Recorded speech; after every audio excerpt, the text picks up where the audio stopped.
That you're safe, that you're here in my arms. I think that you should know that together we belong. You are not mine all the time. I can quite get reason. Go, go, go, go, go, go, go. Boy, I was born on the feelings. I'm trying to miss you,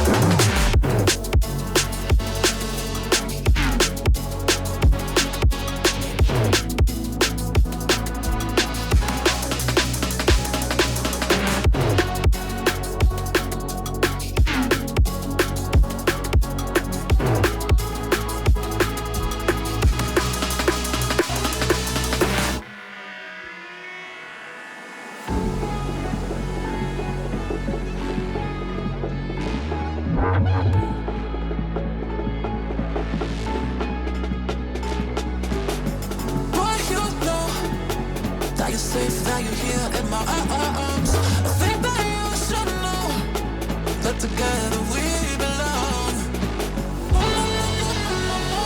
You are not mine all the time. I can quite get reason. Go, go, go, go, go, go, go. Boy, I was born out of glitters. I'm sorry to miss you, babe. Go,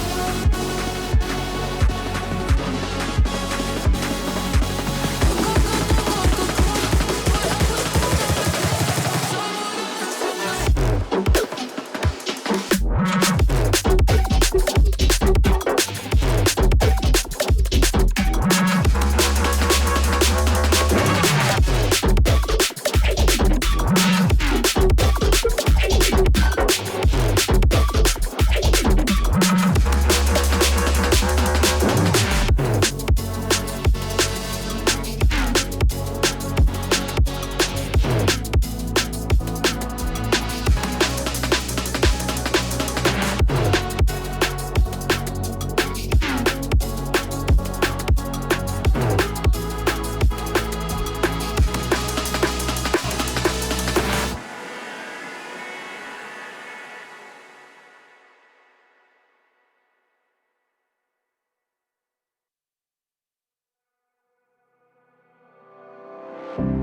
I would never wait for something to let it go to waste.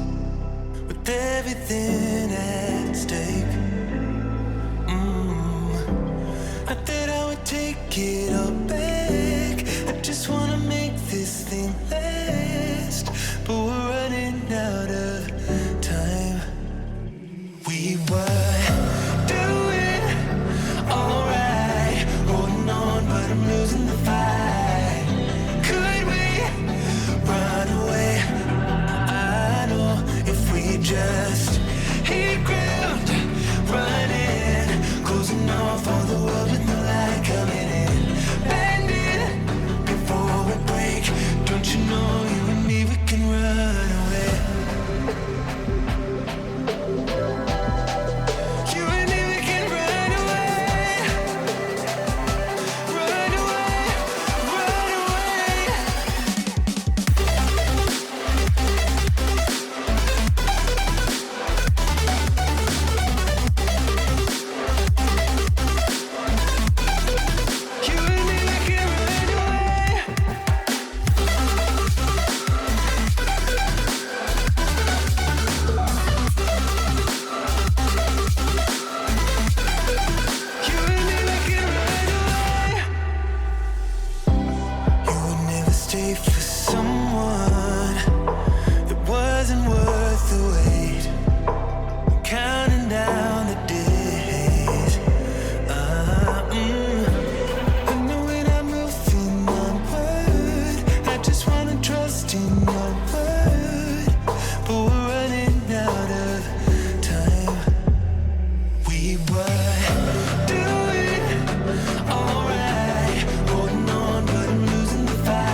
through the wastelands, through the highways, and on we'll go.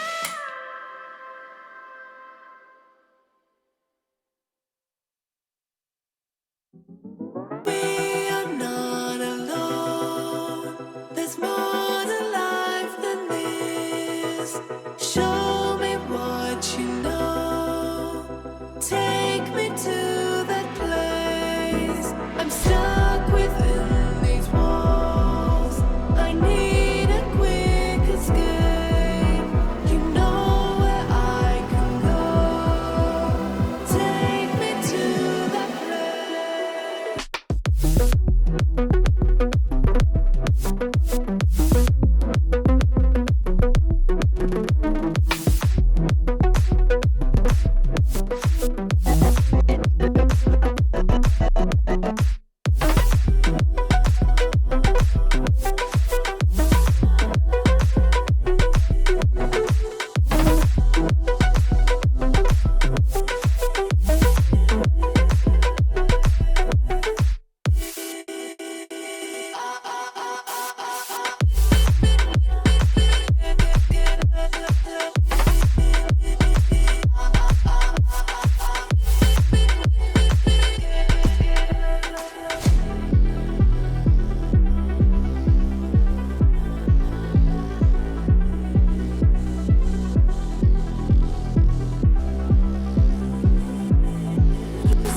Je suis prête à tout pour toi.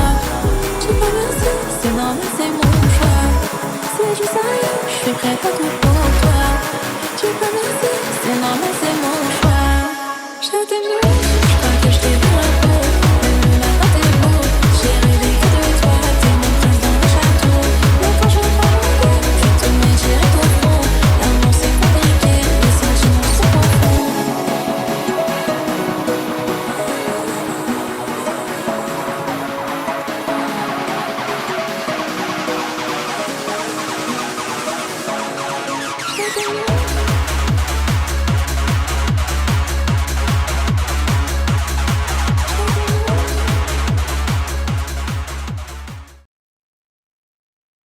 Welcome one and all to the Unite European Cup. Welcome to the Unite Battle Hub. I'm Digital Bacon, joined in the casting booth today by none other than Soph Chan. Soph, how are you feeling today, buddy?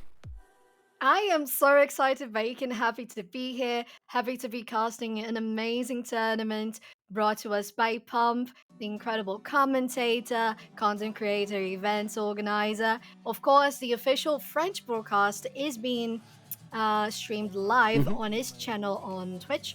And here we're bringing to you guys the English broadcast. We've got a couple of other channels dotted about the place with a lot of watch parties for us, but we're just super excited to basically bring you guys at home the best of the best in Europe. And let's just start talking about that right now here. So as I get up our groups, and let's start talking about the difference between Group A and Group B, who we've got on both sides, and then we'll start taking a little bit of a dive in the teams. So as you can see, Group A, we have got Germany, France, Spain, and the United Kingdom. Over in Group B, we've got Italy, Sweden, Switzerland, and Portugal. Initial thoughts on the two different groups, Soph? So initial thoughts, I think we have on the Group A, Germany and Spain, very solid teams with incredible players coming from highly professional backgrounds. On the Group B, I believe we can highlight Italy and Portugal also being a good potential for contenders for going to semi-finals and grand finals. And yeah, I believe overall, even if we're not talking about these four teams that I have highlighted, all of them have incredible players. And what are your thoughts, Bacon? Do you have any sides here for today or for Group B? I'm definitely looking at France and Germany being the two strongest teams here. I think Italy could definitely be a bit of a surprise hit, and that Group B is... No, we look at Group A as a group of death. Any team go through, apart from maybe UK, whilst there's a strong squad, just on paper doesn't match up to Germany and France, but we've seen some good results from them in the offseason. We've seen a lot of the players really talk it on up, so it'll be exciting there. But over in Group B, it's a wild show. We expect Italy to go on through, like I said, but then who takes the second spot to the playoffs? Because we will have 2 teams from each group by the end of the week, by Saturday evening, confirmed going through to those playoffs on Sunday. And I mean, that's where you've got to really make your money, isn't it? Right at the end, top 4 teams, single in brackets, still best of 5s, fighting off against each other. It's going to be one heck of a week. 7 days of Unite action, Soph. Oh, it is. And today, of course, we're going to be broadcasting Group A, the first matchup. We have Germany versus Spain, and then France versus UK, as you said, all best of 5s. For this first game, what do you think? I think you highlighted France for the next one, but how about this one, Spain versus Germany? Right, if we're just doing face value coming into today, I reckon Germany probably is the stronger of the 2 teams. They have faced off against each other. Pump hosted a tournament earlier on in the week, so they did get a chance to face off against each other, but we do have a little bit of a free roster, should we say. We've got 6 players on each team, so there could be a couple of little change-ups, but that second match, it hurts me dearly, Soph, but I've got to admit, that French team is strong AF, and I think they might be coming out on top in that one. Yeah, I agree with you. And I am also biased about the UK. I really like that place, but French team is really looking great. In regards to Germany and Spain, I think it's a hard choice there. I think both teams are amazing, and it really could go either way.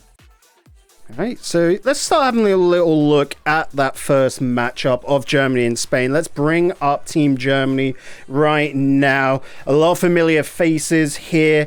Eberling as well, being ranked Wash rookie, wasn't it? So that was a little bit of a surprise for us. That is a incredibly strong roster, as we already expected. But that little up of a familiar name, oh baby, that was scary, wasn't it, Soph? Absolutely. And as we see here, we have JJ, for example, on that Mew here, at least their selected Pokemon to appear in the roster. And Mew is really one of those Pokemons that we highly expect to see today, isn't it, Bacon? Well, they're either a must pick or a must ban. That's the weird nature of things. We do have a ban system coming up, folks, a little draft system coming through where each and every match we will be seeing the teams pick 4 Mon to ban, and then of course pick the 5 picks. You can't pick the same Mon as your team, so it's near enough trying to snipe them away. So who's going to get the Mr. Mime, or are you going to shut down the Mr. Mime for both squads? Who knows? But there's a whole different look to things, and it's more like a prediction about what is coming to the future of Pokemon Unite, because Soph, we do know a pick ban system is on the way. It is on the way, Bacon, and as we have discussed before, draft really helps with how strategic a team has to be in regards to selecting the comp, in regards to the order of which they ban and they pick them on. And they have to be really precise on doing those things, because you have to think, okay, so if the enemy team is going to get the first pick, what should we do to deny them of the best possibility for a certain player? Because sometimes maybe it's not even that popular of a mon, but it's worth it to do a targeted ban to a player. So it really brings so much variety and highly competitiveness to the table. We were talking about this as well earlier in the green room alongside Relic and a few of the others here, that what mons do we expect to be the must bans or the must picks? Because like you've got a lot that appear in ranked at the moment, because we do base a lot of this power off of ranked, of course, because we're in the off season right now for Unite. So mon that have really risen to the tops of ranks, let's take Glaceon for example. Does that feel a competitive role? We know Glaceon can do so much heckin' damage, don't we? But do you want to focus more on a CC'er, you know, a mage as of sorts, like your Delphoxes, your Gardevoirs, alongside maybe more of a melee brawler? Does the ranged attacker have its role currently right now? Because honestly, we don't really know when it comes to this higher level, do we?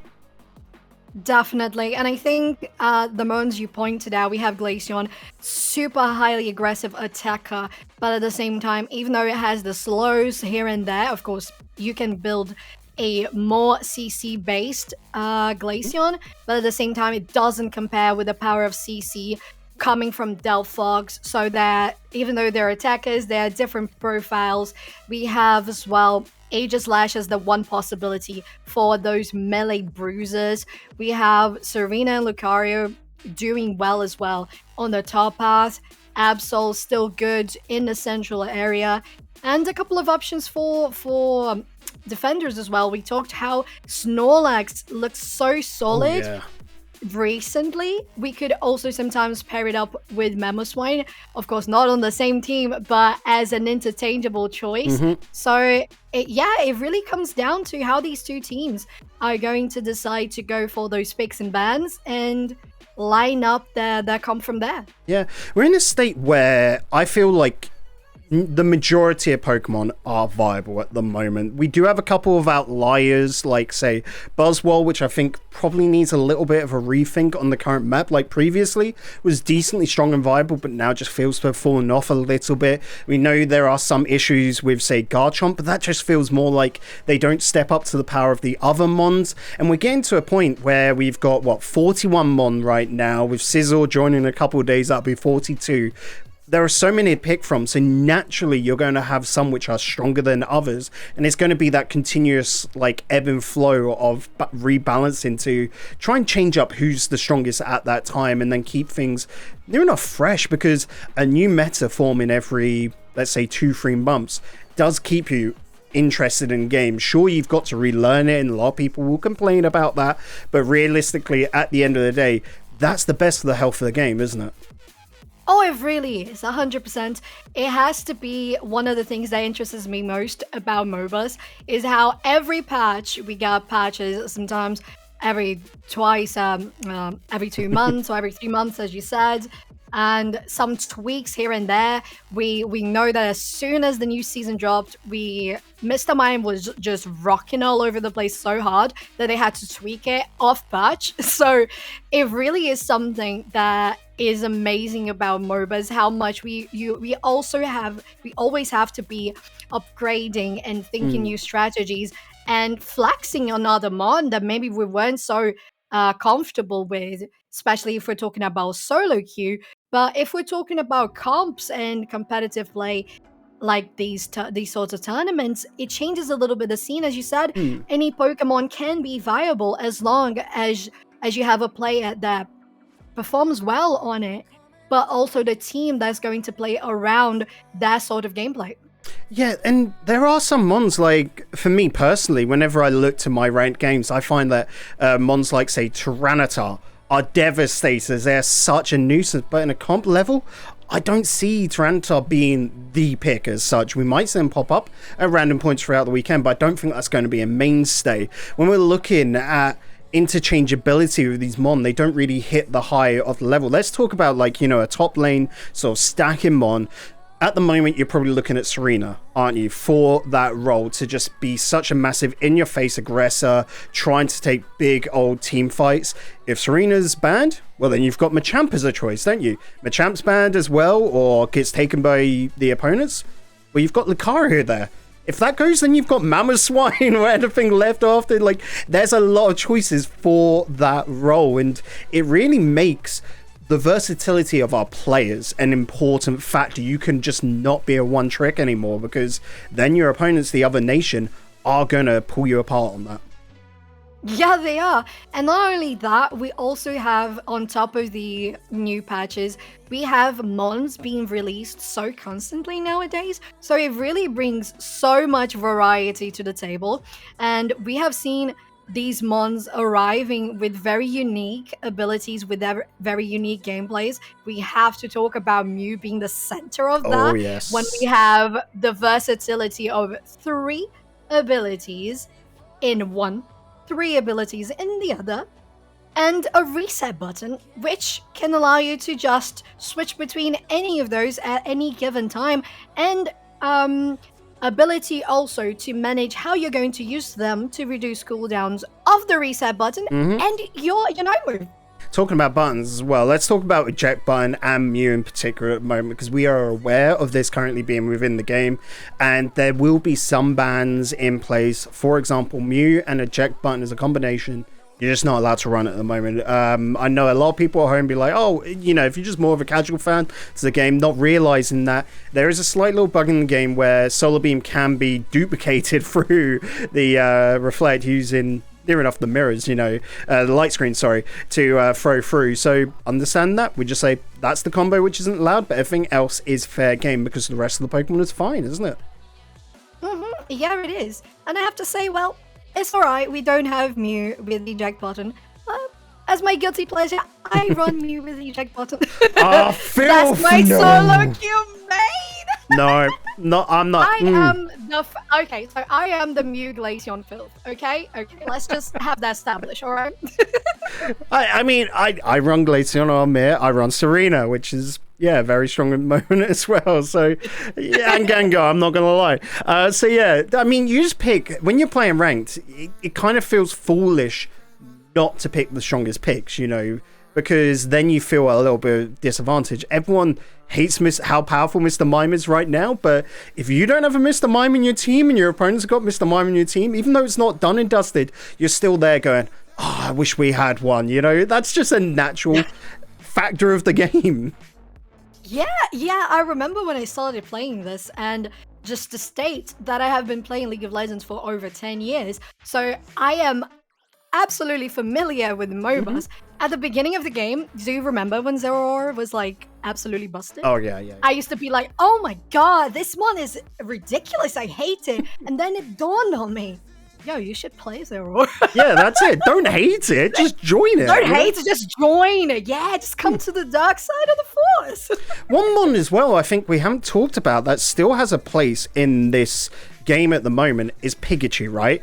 Pikachu has fallen off purely because Mew being so strong and Mew having the Electro Ball, which is a big, you know, just instant damage dealer, is massive. But if Mew gets replaced, I bet you we will see Pikachu fill that spot, or maybe even the Venusaur for the Solar Beam sniper role, maybe as well. I would love to see it. It's the Petal Dance Giga Drain role of Venusaur. For me, that's one of the funnest roles. But as we say that, Soph, I can see the pick ban has started any moment now. We will start getting some information flowing on through, and we will bring that to you folks at home with a lovely draft screen. Don't you worry.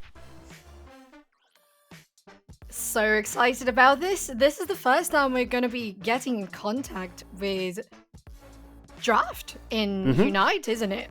Yeah, so we've got Germany picking first, or at least should I say banning first, folks. We'll then take it in turns over towards Spain taking a ban. Then it'll be Germany's pick. 2 picks for Spain, 2 picks for Germany.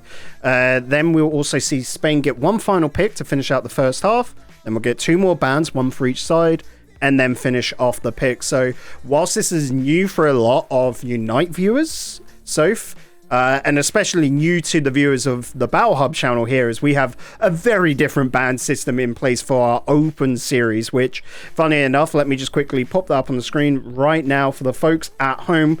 We will be running these on the 4th of October, 11th, 18th, and 25th for the Initiating Amongst You. That is the Tuesday of each week. We do run a new region. If you fall into one of those, feel free to head on over to the Discord. All links in Twitch chat right now and down below in the About section, and get involved. It's free to sign up, and it's just purely for fun. Great community engagement on the subreddit, and of course the Discord connected to r/Pokemon Unite. But as we get back to the ban phase, Soph, I have got the first 2 bans, so I need you to fill for a moment whilst I quickly get these put in place. Oh, absolutely. And you guys in chat, while we wait for these bans here, we have the 3 top S tier Mon right now: Glaceon, Mew, and Mr. Mime. Tell us, what do you think is going to be the 2 first banned Pokemon? 1 for Germany and 1 for Spain. I don't think either of these teams are going to want to ban Mew or Mr. Mime at this point. I don't think they're going to take those out of scene. I There are think your they're first gonna two try bans, to by the get way. them. And there we have it. It's actually going to be Glaceon for Germany and Absol for Spain, and a very, very strong pick for the central area. Absol for me was one I sort of overlooked, and it's purely because you have so many Mon going through that central lane, so that there's a lot of picks. But one thing that has left open is going to be the Mr. Mime as the first pick for Germany. So Yeah, there we have it. And it really confirms how we talked earlier. It is going to be those Mons, the top S, either banned or instantly picked. Next And one that's coming what in. Germany decided to do. And once again, yes, it's going to be the first locked pick for Spain. It will be Mew. So nothing different as of what has been predicted.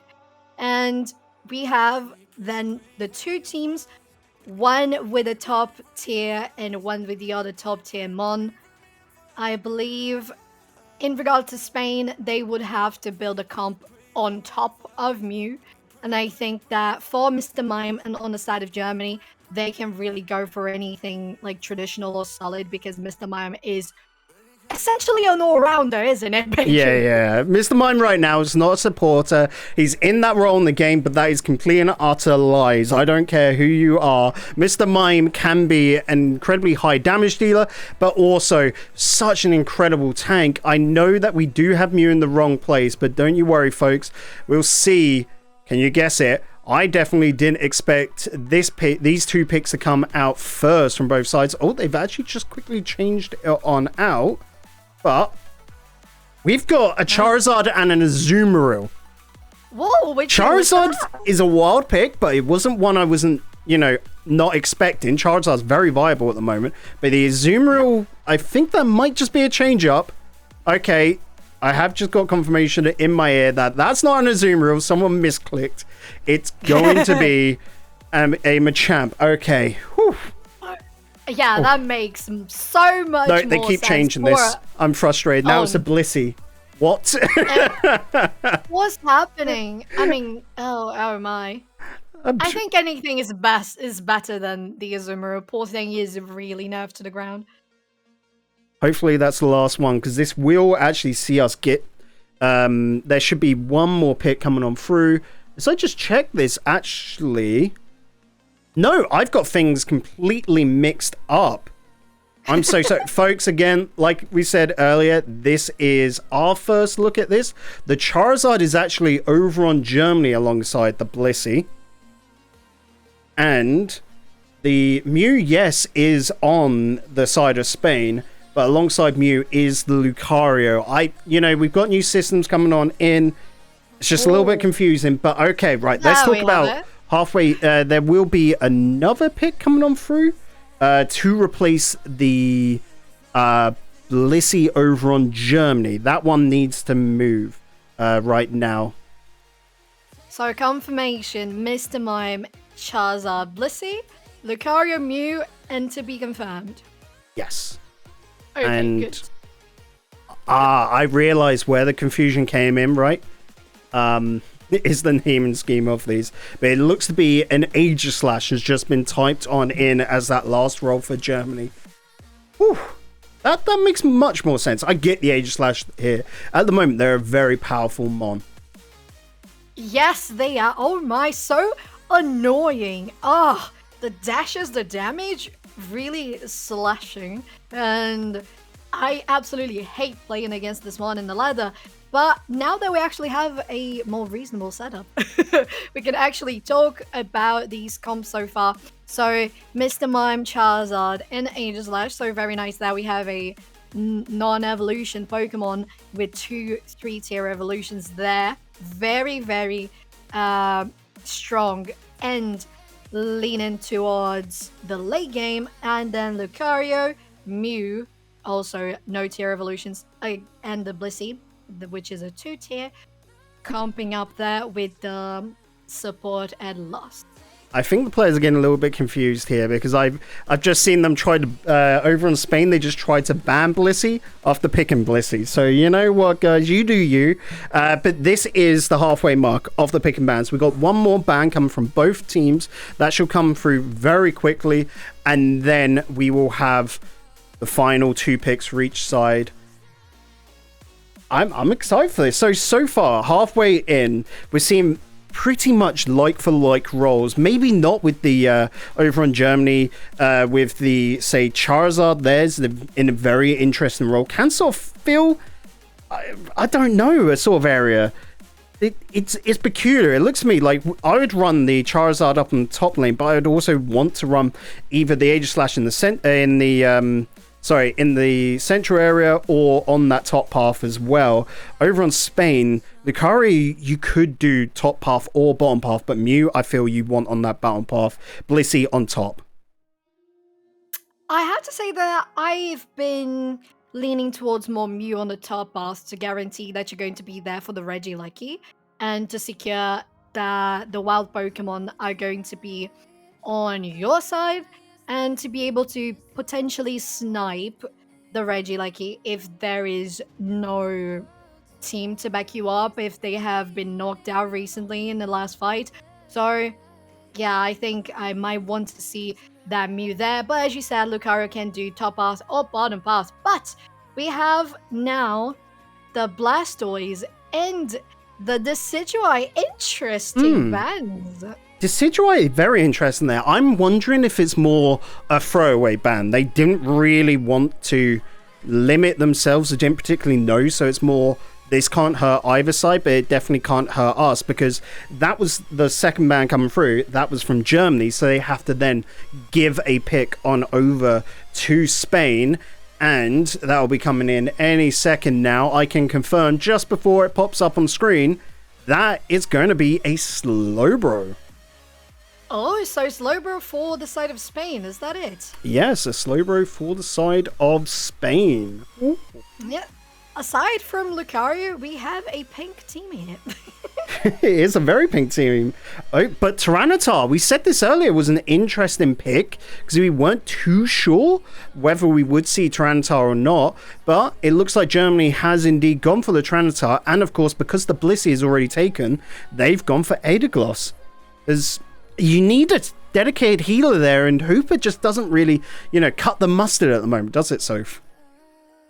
Yeah, absolutely doesn't. Hooper has fallen behind massively. But I am interested about this comp on the side of Germany. They have so many long evolutions. Like, they're going to be very late game heavy. And are they going to survive with just like Mr. Mime's help in the beginning of the game and the mid game? Eldegoss is there as well. If we compare to Spain, Lucario, Mew that don't even need anything to be good, they are amazing from the very start, and topping off with Delphox? Okay, I gotta say, out of the bat, this comp from Spain really is giving me victory vibes. The opposite end, it's super brawly, and this is going to be interesting to see come through from Germany. They will be in your face.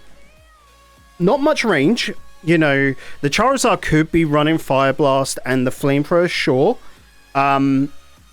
I doubt we're going to see an Attacker Gloss, just near enough zooming about getting in your face, because that would have some slight range. But no, that looks to be very much get up in your face. On the opposite end, Spain has a much more, dare I say, traditional comp to themselves, right? Yeah, they really do. And as you said, if we have Germany really going for the brawler type, going in close, as you said, they don't have that much range. We also have, so Lucario can push them away. Slowbro can lock them in place. If we have Delphox with Fire Spin, which I don't think it would be different. So if we have the Fire Spin keeping them away, if we have Blissey with Egg Bomb keeping them away, so basically saving Mew to the other side of the map and just sniping them out, I really am leaning towards Spain here. Yeah. What's your prediction, Megan? I definitely think Spain does have that stronger combination, but as I'm trying to think what paths they're going to take or who's going to go in the central area, definitely for Germany, Aegislash should be the one going in that central area. For Spain here, I think Mew is going to take that spot.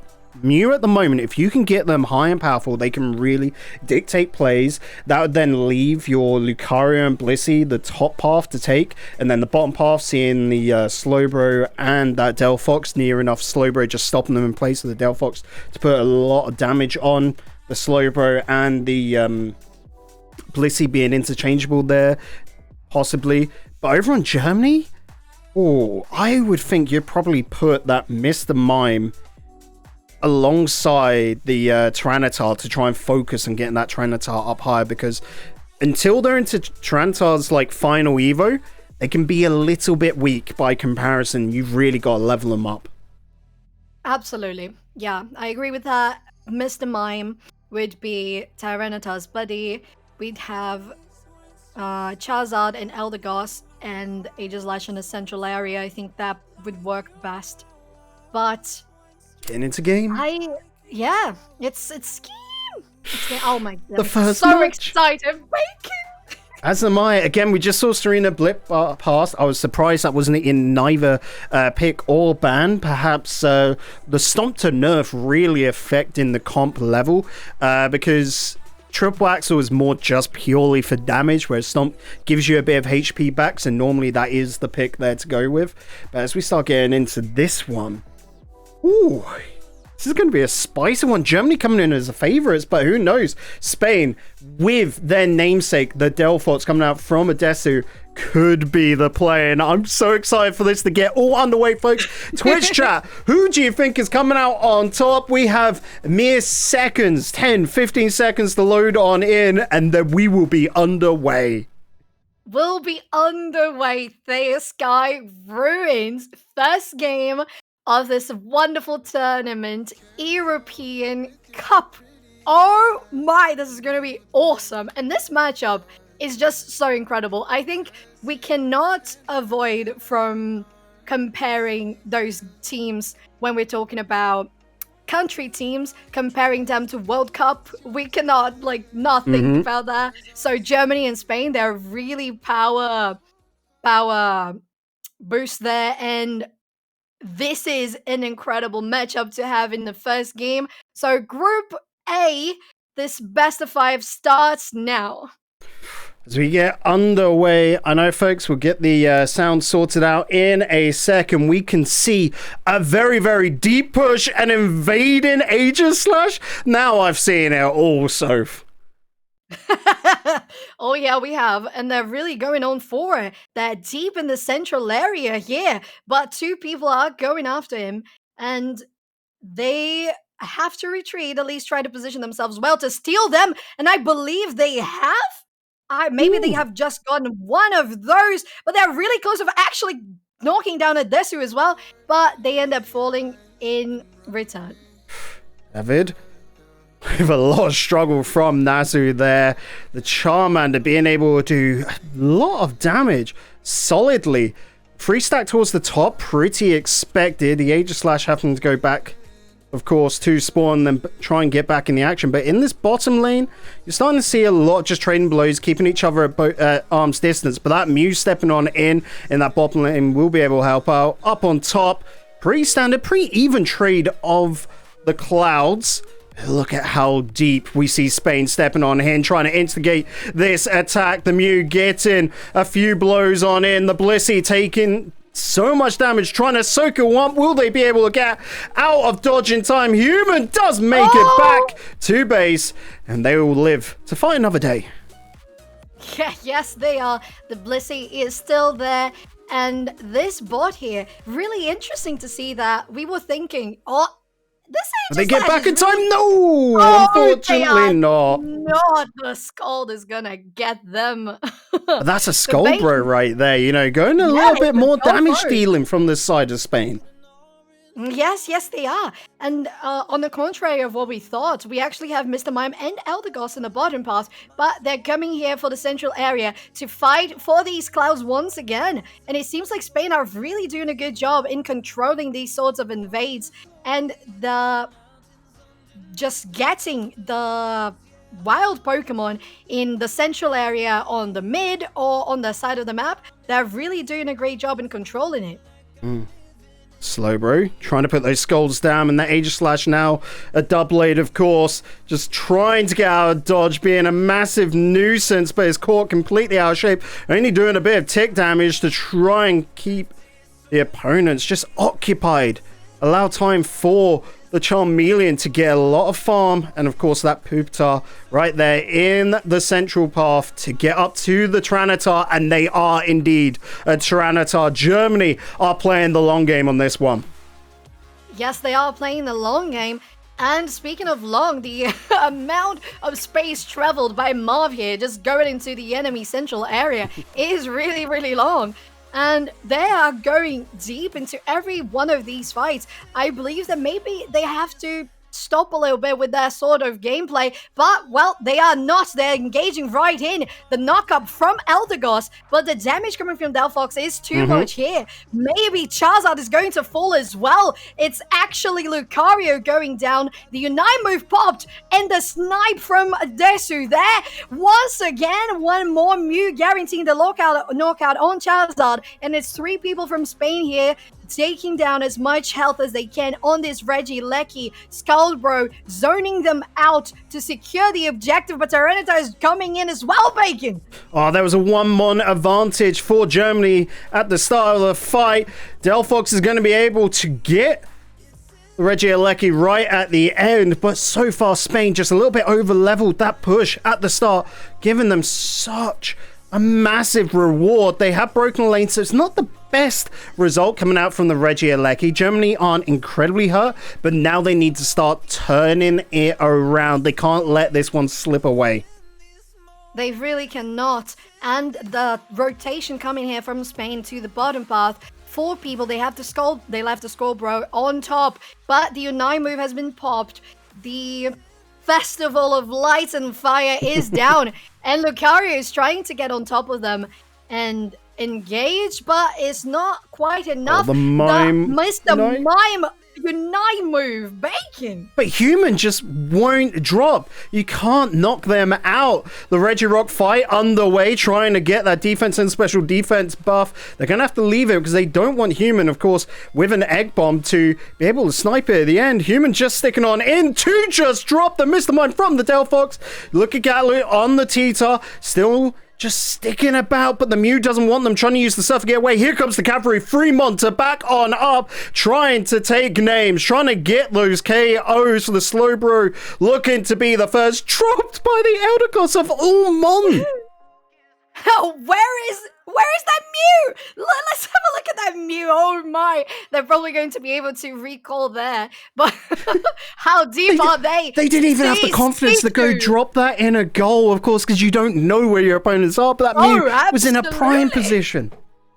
Oh, you cannot be not careful in these situations. They saw how Germany really flipped around their last fight on the Regirock, so you can't allow them to do that once again. Taking you down, a main attacker, and coming around a Desu here. The dashes, the damage, really popping them away. And they're going to try 4v1 here against the Tyranitar to take this 36 goal. And they're not budging. Aegislash has joined the party, and it's going to be wild on the bottom path. Yeah, not for lack of trying from that Mew. With the Surf just trying to push them off. Wonder if the Mew's going to swap back on over to Solar Beam for now. You can see trying to recall back to base. Look at this. Lucario might get the snipe. Gonna steal it away. Oh, that was dirty. Oh, what a play. I've got to say, I think that was delicious. A beautiful steal there. An amazing Unite move, popping the energy ball, just stealing Regieleki away. And really, Spain seem to be controlling a lot of the map, but Germany has a little bit of an advantage in regards to points so far, but it's a small enough difference that it can be overtaken quite easily. And in this bottom part here, Human, as you said, they really aren't going down anytime soon. Look, Blissey has the highest HP of anyone, right? So it's going to be difficult to drop them. Now we're starting to see the fight form around that bottom Reggie. We haven't seen just yet what it is. Another Reggie Rock to confirm. I'm feeling chess. Normally I get Reggie Ices, but it's going to be Germany getting the Reggie Rock this time. And look at this. Now they're going to start the push to try and extend what they've got at the very start. It looked to be all Team Spain. Team Germany finally trying to get a little bit in this one, but the solar beams coming out from the moon. Blaine will survive. Incredible play there. Germany rotated so quickly for the Reggie Rock, melted them, but we cannot take a side of Delphox and Deso really trying to get the steal. It was so close, actually. But once again, great job, Germany, on that fight, because that would be essential for them to build a good advantage for this Rayquaza central area team fight that's going to happen, and they're all hunting down Human. They're really pissing him, and actually Marv is going on into Stishu, and they are going for those carries and support, Bacon. Oh, big fight there goes down. The Charizard. Rayquaza is still standing, but not Lucario. They will fall alongside the Erdogan. Spain taking names, but unfortunately they will have to take a couple in their own direction. You can see the Delphox wants to remove the T-Tar, but Tyranitar's got so much tankiness to him. They have got such great sustain. The Unite did come out. Delphox got to be careful. Another touch and they will be gone. The Tyranitar, he could smell the blood in the water and does go for the chomp, going on down towards the Blissey, who will finally fall. Human couldn't stay standing forever, but Germany are back in the action, and now they've got the man advantage. They do have it. We have Lucario on the side of Spain coming in from behind. They're going to probably try to get in, but they missed it. And actually, Spain gets it. It's the Skull Bro. It's the Skull Bro steal. And Spain is trying to get to that goal there, but Lucario falls down. It's only Mew that is left at this point. They're going in with a surf, trying to get close into this goal here on the top path. It's not going to be enough shield to keep them standing. And so far, Germany is still 21 points ahead, Bacon. Even with losing the Rayquaza, the changes from Zapdos over the Rayquaza massively needed. The steal didn't turn the game on its head, but it is still open. You can see Germany trying to keep their opponents at bay. They are locking this down. Look at both their goals, 2 apiece. The Delphox trying to run it on in, but can't get there in time. Germany, by the skin of their teeth, will be taking game 1 Soph. I have to say, Bacon, Spain is not expecting to lose this game. Because as we all know, players don't have access to their score like we do watching in spectator mode. So I believe that they must be in awe looking at this score and being like, wait, what? We got Rayquaza. How did we not win? Because they didn't just get the Rayquaza. It was so close all throughout the game. It was so clutch. And at the very last second, they get the main objective, and yet they don't win. That's one of the things I like most about this new season. There are just so many different ways of winning, and sometimes of throwing the game too. Yep. I don't believe that Spain threw the game here, but that was so close. They're probably going to be a little bit angry after that, because it did feel like Spain were in command for the most of it. It was that mid portion, about 5 minutes left, where Germany really started getting some things going their own way and looked good from then on out, but it was still touch and go in both sides. I mean, you're looking at a difference of, 20 points roughly? Both sides have a massive claim in that one, and, well, now we get to see how things change on up. Folks at home, there will be another draft. After the break, we'll come on back, we'll do a whole redraft, and we'll see how these two teams are thinking and feeling. Don't go anywhere. The action will continue after this.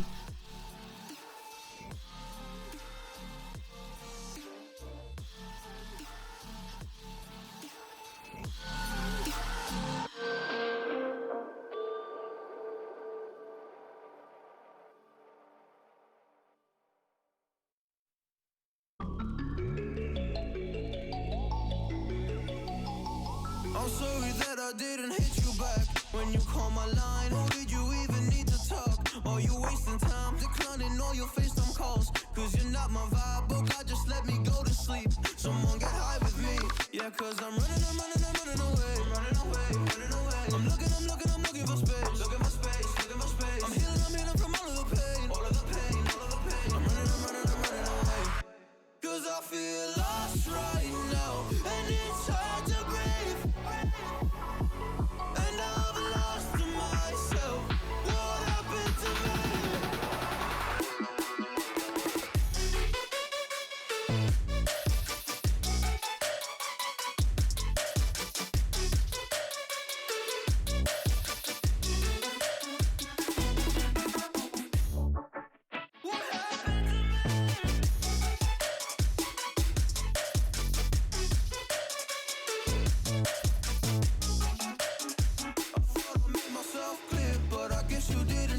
Stop texting every second, I just wanna disappear. Like a fly up in my ear, you don't ever wanna stop. Yeah, you have me kicking rocks, just leave me alone for once. Just leave me alone, I'm running away. I'm looking for space. I'm healing from all of the pain. I'm running away. Cause I feel lost right now, and it's hard to breathe. And I've lost myself. What happened to me?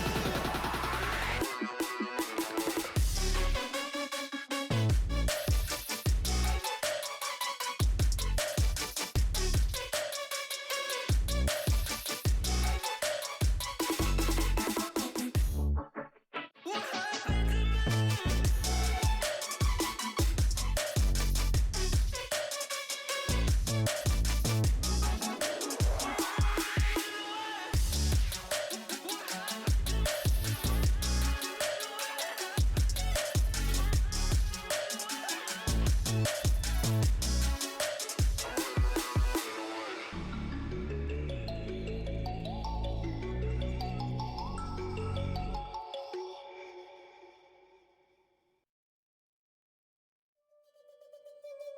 From a place of hardship to a place of ease comes a place of flourish. In return, it's for a reason.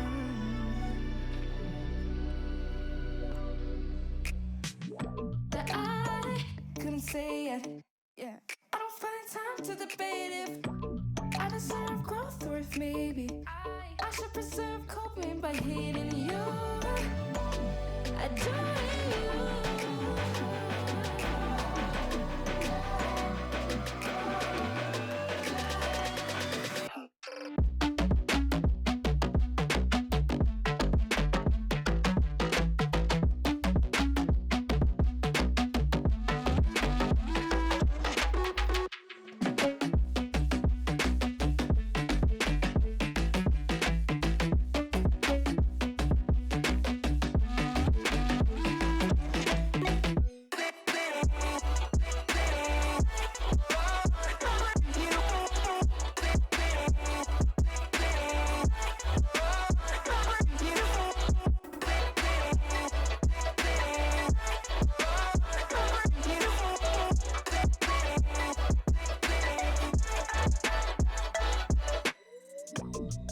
And say what you want, but I'm not okay with my brain anymore.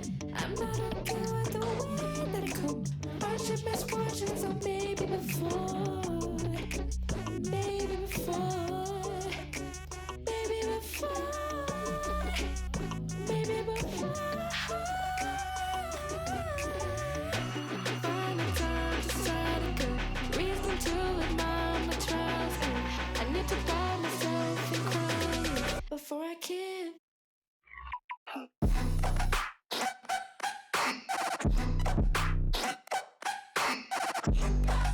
Welcome back, folks. So as you can see, we're just getting on into the draft stage once again. Myself, Digital Bacon, joined by Soph, will be with you the entirety of this evening. Don't worry, we're not going down the shops to get some milk. Soph, that first game, I mean, what can I say? It was incredible, wasn't it? absolutely outstanding, Bacon. You really could not say which way was it going to be in regards to victory. Spain, as we talked about, really controlled the whole game. But at the end, it wasn't as if Germany was falling behind. They were following right at their tail. And I think that maybe the main mistake coming from Spain was that last kiting fight between Delphox and Tyranitar. Bacon, I think that maybe Delphox or Desu there underestimated the capacity of Tyranitar of just one-shotting you when you are low health. So they tried to kite as much as they could, but Tyranitar was healing, and they were just running out of space to kite. And at the end of the day, it was left Delphox not in play for a Rayquaza fight when basically all of Germany was back online. So it was that, I think, that even though Skullbro got the Rayquaza for Spain, it really opened up space for Germany to control the last bit. And Bacon, we have the two bands coming in, and just like the first game, Glaceon and Absola, the first bands. Yeah, I'm currently just looking on through the list, and I'm thinking to myself, where is Mr. Mime? Because Mr. Mime's going to be the first pick, folks. Spain, of course, we're swapping sides now. So Spain has to go for first pick. Spain are picking Mr. Mime, which previously was over on the German side. So can you guess what Germany are going for now then because of that? Oh, I don't know, Bacon. Maybe they're gonna go Mew. Oh, hey, there we go. You wouldn't expect anything less. And after seeing that last performance, you wouldn't expect anything less than Germany once again picking a good pick for that team. It really was. They were doing an amazing job on those engages. And as we said previously, Germany had a full-on engagey, close range type of team, but now they also have Mew, so that's going to create a different dynamic there. But the two picks from this first phase for Spain are going to be Charizard and Lucario, with the addition of Snorlax for Germany. Okay, so we've got the first half done and dusted, out of the way. The first ban coming on in. Could be a little bit of a surprise one, I guess, but not if you're on the side of Germany. They want to get rid of that Delphox, so they don't want to see Delphox on the field purely because of how much of an impact they have for Spain. Yeah, Destu was doing so well with the zoning, and incredibly enough, we thought they might go for the fire spin, but they went for the dash. So instead, they were going for the full-on damage. And with that, we have the counter to that pick. We have the Tyranitar, which was super impactful on the side of Germany as well. So right now, the two new Mons on the field, actually the first, the two, would be Snorlax and Decidueye on the side of Germany. Yeah, to back that up, a burb going the way of Spain is the fiery chicken of Talonflame. Now, these are two interesting picks. Not incredibly high in the meta right now, but who knows? We're sort of forming a new meta. Decidueye, again, normally thought of as a bit of a weaker pick, but we know the amount of consistent damage and especially sniping damage they can do. Talonflame, though, that's more of a get in your face. We could see them going for more of a score build there and really trying to push into their opponent's half to be a massive interference, Soph. It's possible. The scoring build for Talonflame has been very consistent recently in solo queue. I don't know how this is going to perform here. Oh, what is that? I've got one more pick coming on through. I'm just trying to find the Mon on my list. Of course, the list comes in German, courtesy of our friend Pump, arranging all this for us. But it's a Sylveon as the last pick of Spain. Now, when you look at all the evolutions as such, of course, Glaceon's got the spotlight right now, but Sylveon with the Hyper Voice does so much damage. It's true. The Hyper Voice is really such a good source of consistent and damage over time. It really feels like it's a good pick there. If we see a long range build coming from Charizard too, that might be interesting. But basically, we have the Mr. Mime, Lucario, and Talonflame that are going to be on the mon of the enemy team, and Sylvia's just going to be singing in the back. Now, folks at home, unfortunately, there is a little bit, I guess, of a I don't know how to put this. Perhaps a little whoopsie daisy. We don't have the picture yet of Dodrio in the game, but the last pick for Germany is going to be Dodrio. Now, this is going to be interesting. The first time we get to see, of course, them in truly top-tier competitive action, Soph. And Dodrio has a completely new playstyle than any other mon in the game. Yeah, they do. And just the nuisance that comes from Pokemon that can run so fast is really the job coming from Dodrio. And not only doing that, but doing the CC as well with the Unite move. So I think I really like the comp on the side of Germany this time. And to be fair, Spain also has a very solid traditional comp happening. So I don't know, it could go either way. Okay, all the mons picked on in, players in the lobby. We're just waiting for it to get underway now. Of course, naturally, we saw the last game go in favor of Germany just by the smallest margin, right? So we'll have to see this time around, will we see Spain be able to just pull it on back? Yeah, I believe that they really can. So it really is going to go down to them noticing, well, if it was so clutch last game, even though it felt like they were in the lead, they really have to establish this lead. Wait, we have, okay.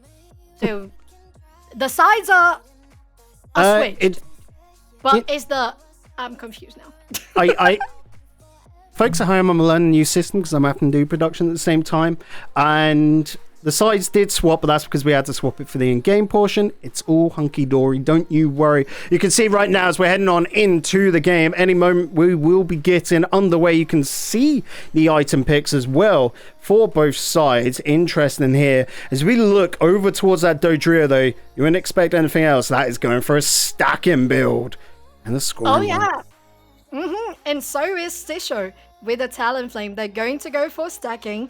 And I think that's a super good choice because Talonflame, I think nowadays, the best usage is with a stacking build bacon. I completely agree. And I'm wondering what else we will see. Of course, we're seeing all these picks come on through. Now it's looking a lot more standardized, but one thing I definitely can see, both sides don't have dedicated healers. We don't have mons with those capabilities, which is a bit of a wild situation as well, Soph. It's true, but we can have Mr. Mime doing a little bit of healing there if they choose to go to that route. So it's possible. Maybe they will, maybe they'll not.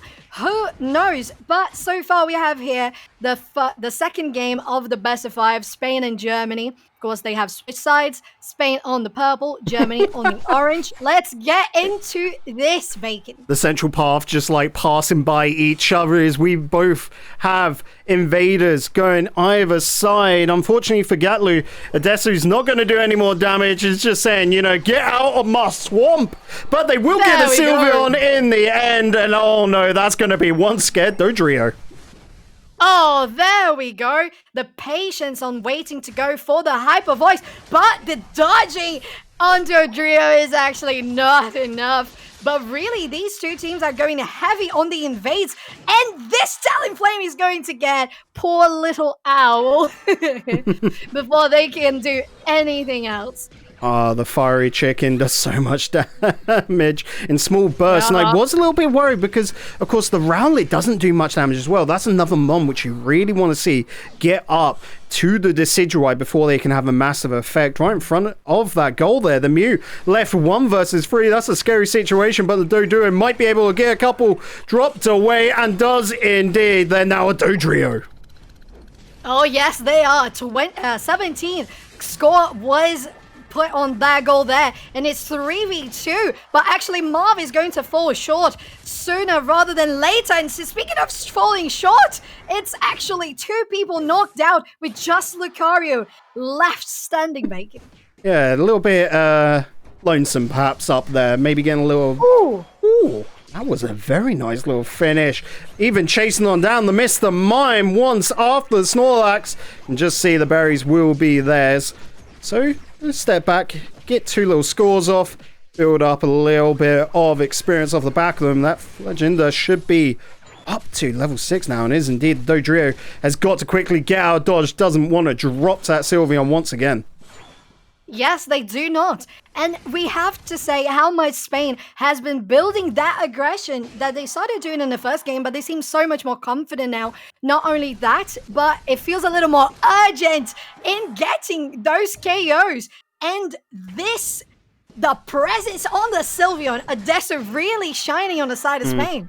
But this is going to be the time when Germany starts stepping it up. Purely they've got builds which leave themselves more for the mid game. You look towards Germany, nice little drop there. It's only really the Charizard who you've got to get up to that level 9. Before that, everyone's got good early game potential. Maybe the Talonflame as well, thinking about it, but Talonflame's got a lot of movement abilities to follow through and score in the back lines, and that's more of what we're seeing from this. You can see the sneaky Talonflame right here, just waiting, get a bit of HP back, get a bit of shield, ready for the Regieleki fight that's going to be taking place any moment now. Yes, it is 2v2 here. Adesso is joining from the central area, might even be going for an invade. Little do they know that the central area is empty of wild Pokemon there, but they're going to push for the goal here. Decidueye throwing that shackle on the face of Talonflame, knocking him out quickly. Adesso is in a bad spot. They try to get the berry, but it was not enough. Good Unite move usage to get away. The Charizard going in on them is going to be enough to save their teammates and start this Regieleki. Oh, the Regieleki getting pumped right now, but the Decidueye gets the steal, and Germany has just got a massive boom. They look to follow up. Notice Marv now trying to cut down some chicken.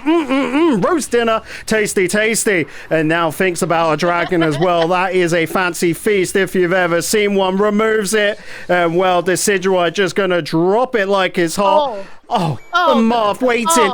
He's baiting you, putting a little bit of salt in the wound on the opposite end. Another chicken. It's the Dodrio dunking a lot of points there. Yes, they are, and Germany is coming back alive on this one. They're pushing so hard right now. They saw the opportunity to have the Decidueye lurking for the Regieleki. The Spirit Shackle was precise, and they got the buff and the first goal in the top path. They are coming to play. Said it, this would be more of a mid-game squad. You just look at the Mons, that's when they've come online, and now they're looking to put on the hurt. But notice Spain here trying to attack this bottom goal, trying to put the hurt on, but no one's dropping. Finally someone does drop. It's the Lucario of Spain. Germany stand strong, dropping down the Mr. Mime as well. Spain aren't getting anything here. I mean, Adesso is really thirsty for some fighting in this bottom path, and Giz is taking a lot of damage from this Reggie Ice, but Mew has arrived. It's actually Dodrio arriving as well with the Unite move. Charizard also pops it, and it's Germany getting the buff here while they keep on fighting for pressure on this bottom path goal. They're doing so much damage from afar. Mew and Decidueye really nailing those snipes down, and actually Human gets the knockout on Dodrio. Adesso is going on this Decidueye alongside Talonflame, and they're able to deny this push so effectively, Bacon. Mew at the back, just looking to drop a Solar Beam through the middle, but can't get much. That's the back out. That Talonflame should drop, and does the Dodrio of Gatlu. Now they're chasing down the Sylveon. He's got a Hyper Voice, get them away at the point as well of the game where they should be getting a bit of health back. But notice up on that top lane, a very sneaky Regieleki push coming on out. David will have to hold it at the goal. Whilst in that bottom lane, it just receives an onslaught from Spain, which is just swatted away. They're pests, they're flies, they're gnats, they're mosquitoes. They're just being annoying. They're not really doing any damage. Spain being able to withstand the German threat. But again, Germany's still in the lead, Soph. This is such a back and forth game. It really is, as they're gathering here in the central area, Bacon. They're trying to dodge the Unite move from Talonflame. They're actually able to do so. Hyper Voice nailing down on Snorlax and the other Mon there who got knocked out pretty quickly. But it's not enough, and actually the snipe comes from Mew on the side of Germany, and Dodrio is looking to hunt down the Charizard. Ends up just deciding to go for base as we have the next Reggie in 15 seconds. Now only 10, but what is it going to be on that bottom path? Which of the 3 Reggies is going to spawn? Don't know, of course, until it does drop it. It's the beauty of the new map, of course. If it's Reggie Ice, you might as well just leave it alone. It's only worth the 20 points. The buff, they're all there taking it, though. You know what? We're here anyway, right? Might as well set up shop. Might as well. We have Rookie here zoning them out, trying to get them away from the objective. A human is there, they're very close, and actually the Hyper Voice steals and gets them the XP and the 20 points. It's going to be them going for the Snorlax there. Snorlax, no. They did take down the Snorlax and then took down... Yeah, there we have it. People sometimes just drop so fast from that Hyper Voice, you can't even discriminate who is and who isn't. Rayquaza is looking to just get absolutely melted here. Germany needs to send someone on in quick. The Aegis Slash, unfortunately, not going to be able to put it off. The Talonflame is going to get credited with taking down the Rayquaza. And now it's just all on Spain to push forward and score. The Talonflame shield just going to get instantly melted, of course. That shield is based upon your HP total. But, I mean, Lucario is fine. Dropped it. There's Charizard. And Spain should be in a healthy position now, but where they melted Rayquaza so quickly, there's still 1 minute and 15 left for a rebuttal. Yes, there is, Bacon. But, oh my god, I loved how Talonflame on the side of Spain really used an amazing Unite move there to get Mew away from the base, allowing Lucario to score in the top path. The 100 was down. The 100 was down on bottom path too. I'm not sure if they scored in the middle. I don't think so. But as you said, there's a lot of time here. It's Unite move coming from the Decidueye to take them down. Mr. Mime is knocked out.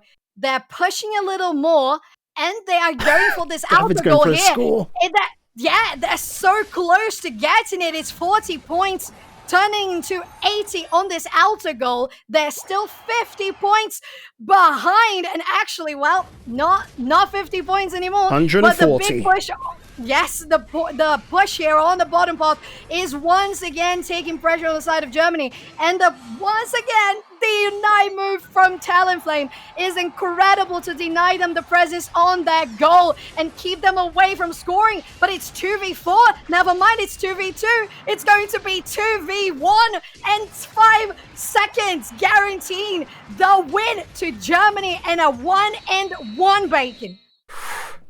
Super close. Wait, the win for Germany? Sorry, I saw that as Spain. We are going to have to look at the numbers right there at the end. Spain, yes. Let's just see as they come calculating on in. I'm pretty sure it's Spain, yes. And that comes down to David with those cheeky little scores right in the end as the Lucario. That was vital. It so was. That positioning in getting that Rayquaza and going to split lanes to guarantee the scores, it was perfect. They really needed to do that, and as I pointed out, I'm going to say it again, the Unite move from Talonflame, the displacement that it guarantees to help people on that team score, keep the enemy away is so vital, because we know that differently from Zapdos, if you have the Rayquaza buff, it's not always that you're going to score. So it really came down to that positioning after Rayquaza, and of course, in the Rayquaza pit, because as you said, Bacon, they melted it down so quickly. The Aegis Slash Marv tried to steal it, but they were a little too short, a little too late. So It really was an amazing game from Spain, and I have to say they have shown their sort of potential in the last game Yep. as well. So I think they came back even more confident, Bacon, and even more sure that they had to assess that presence from the start, and it translated in their comp as well, so they could have a bigger gap to work with in the late game. Right, folks, we're going to head on over to a break. On the opposite side, though, we will be seeing game number 3 of this series. Don't go anywhere. See you in a bit.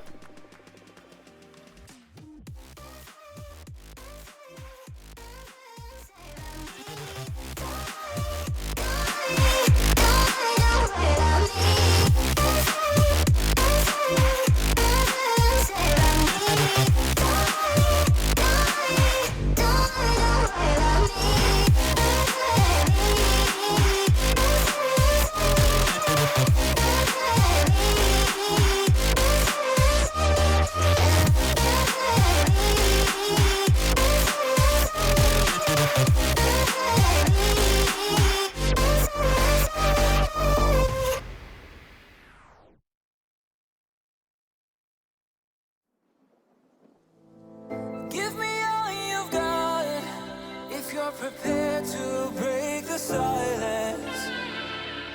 I'll be out in the sunshine, running beside the lions.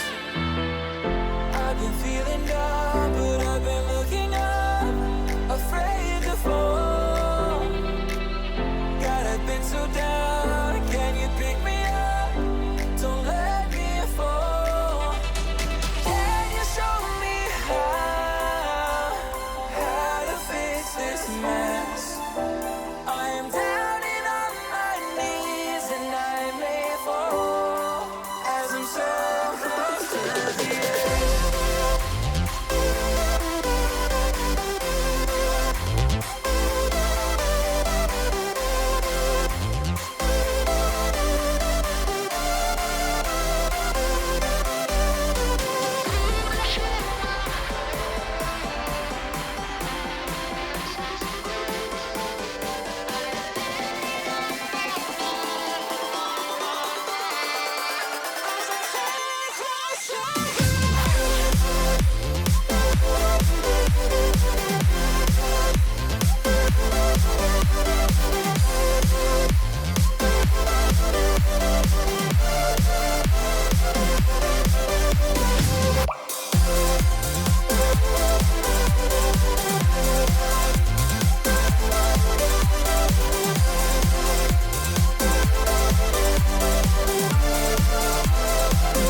And welcome back, folks. We are going to be getting into this draft stage. What am I saying? We're already in the middle of a draft stage. So, what are your thoughts so far on the picks and bans that we can see on screen? Well, it's no surprise that they're maintaining the first bans, Glaceon and Absol.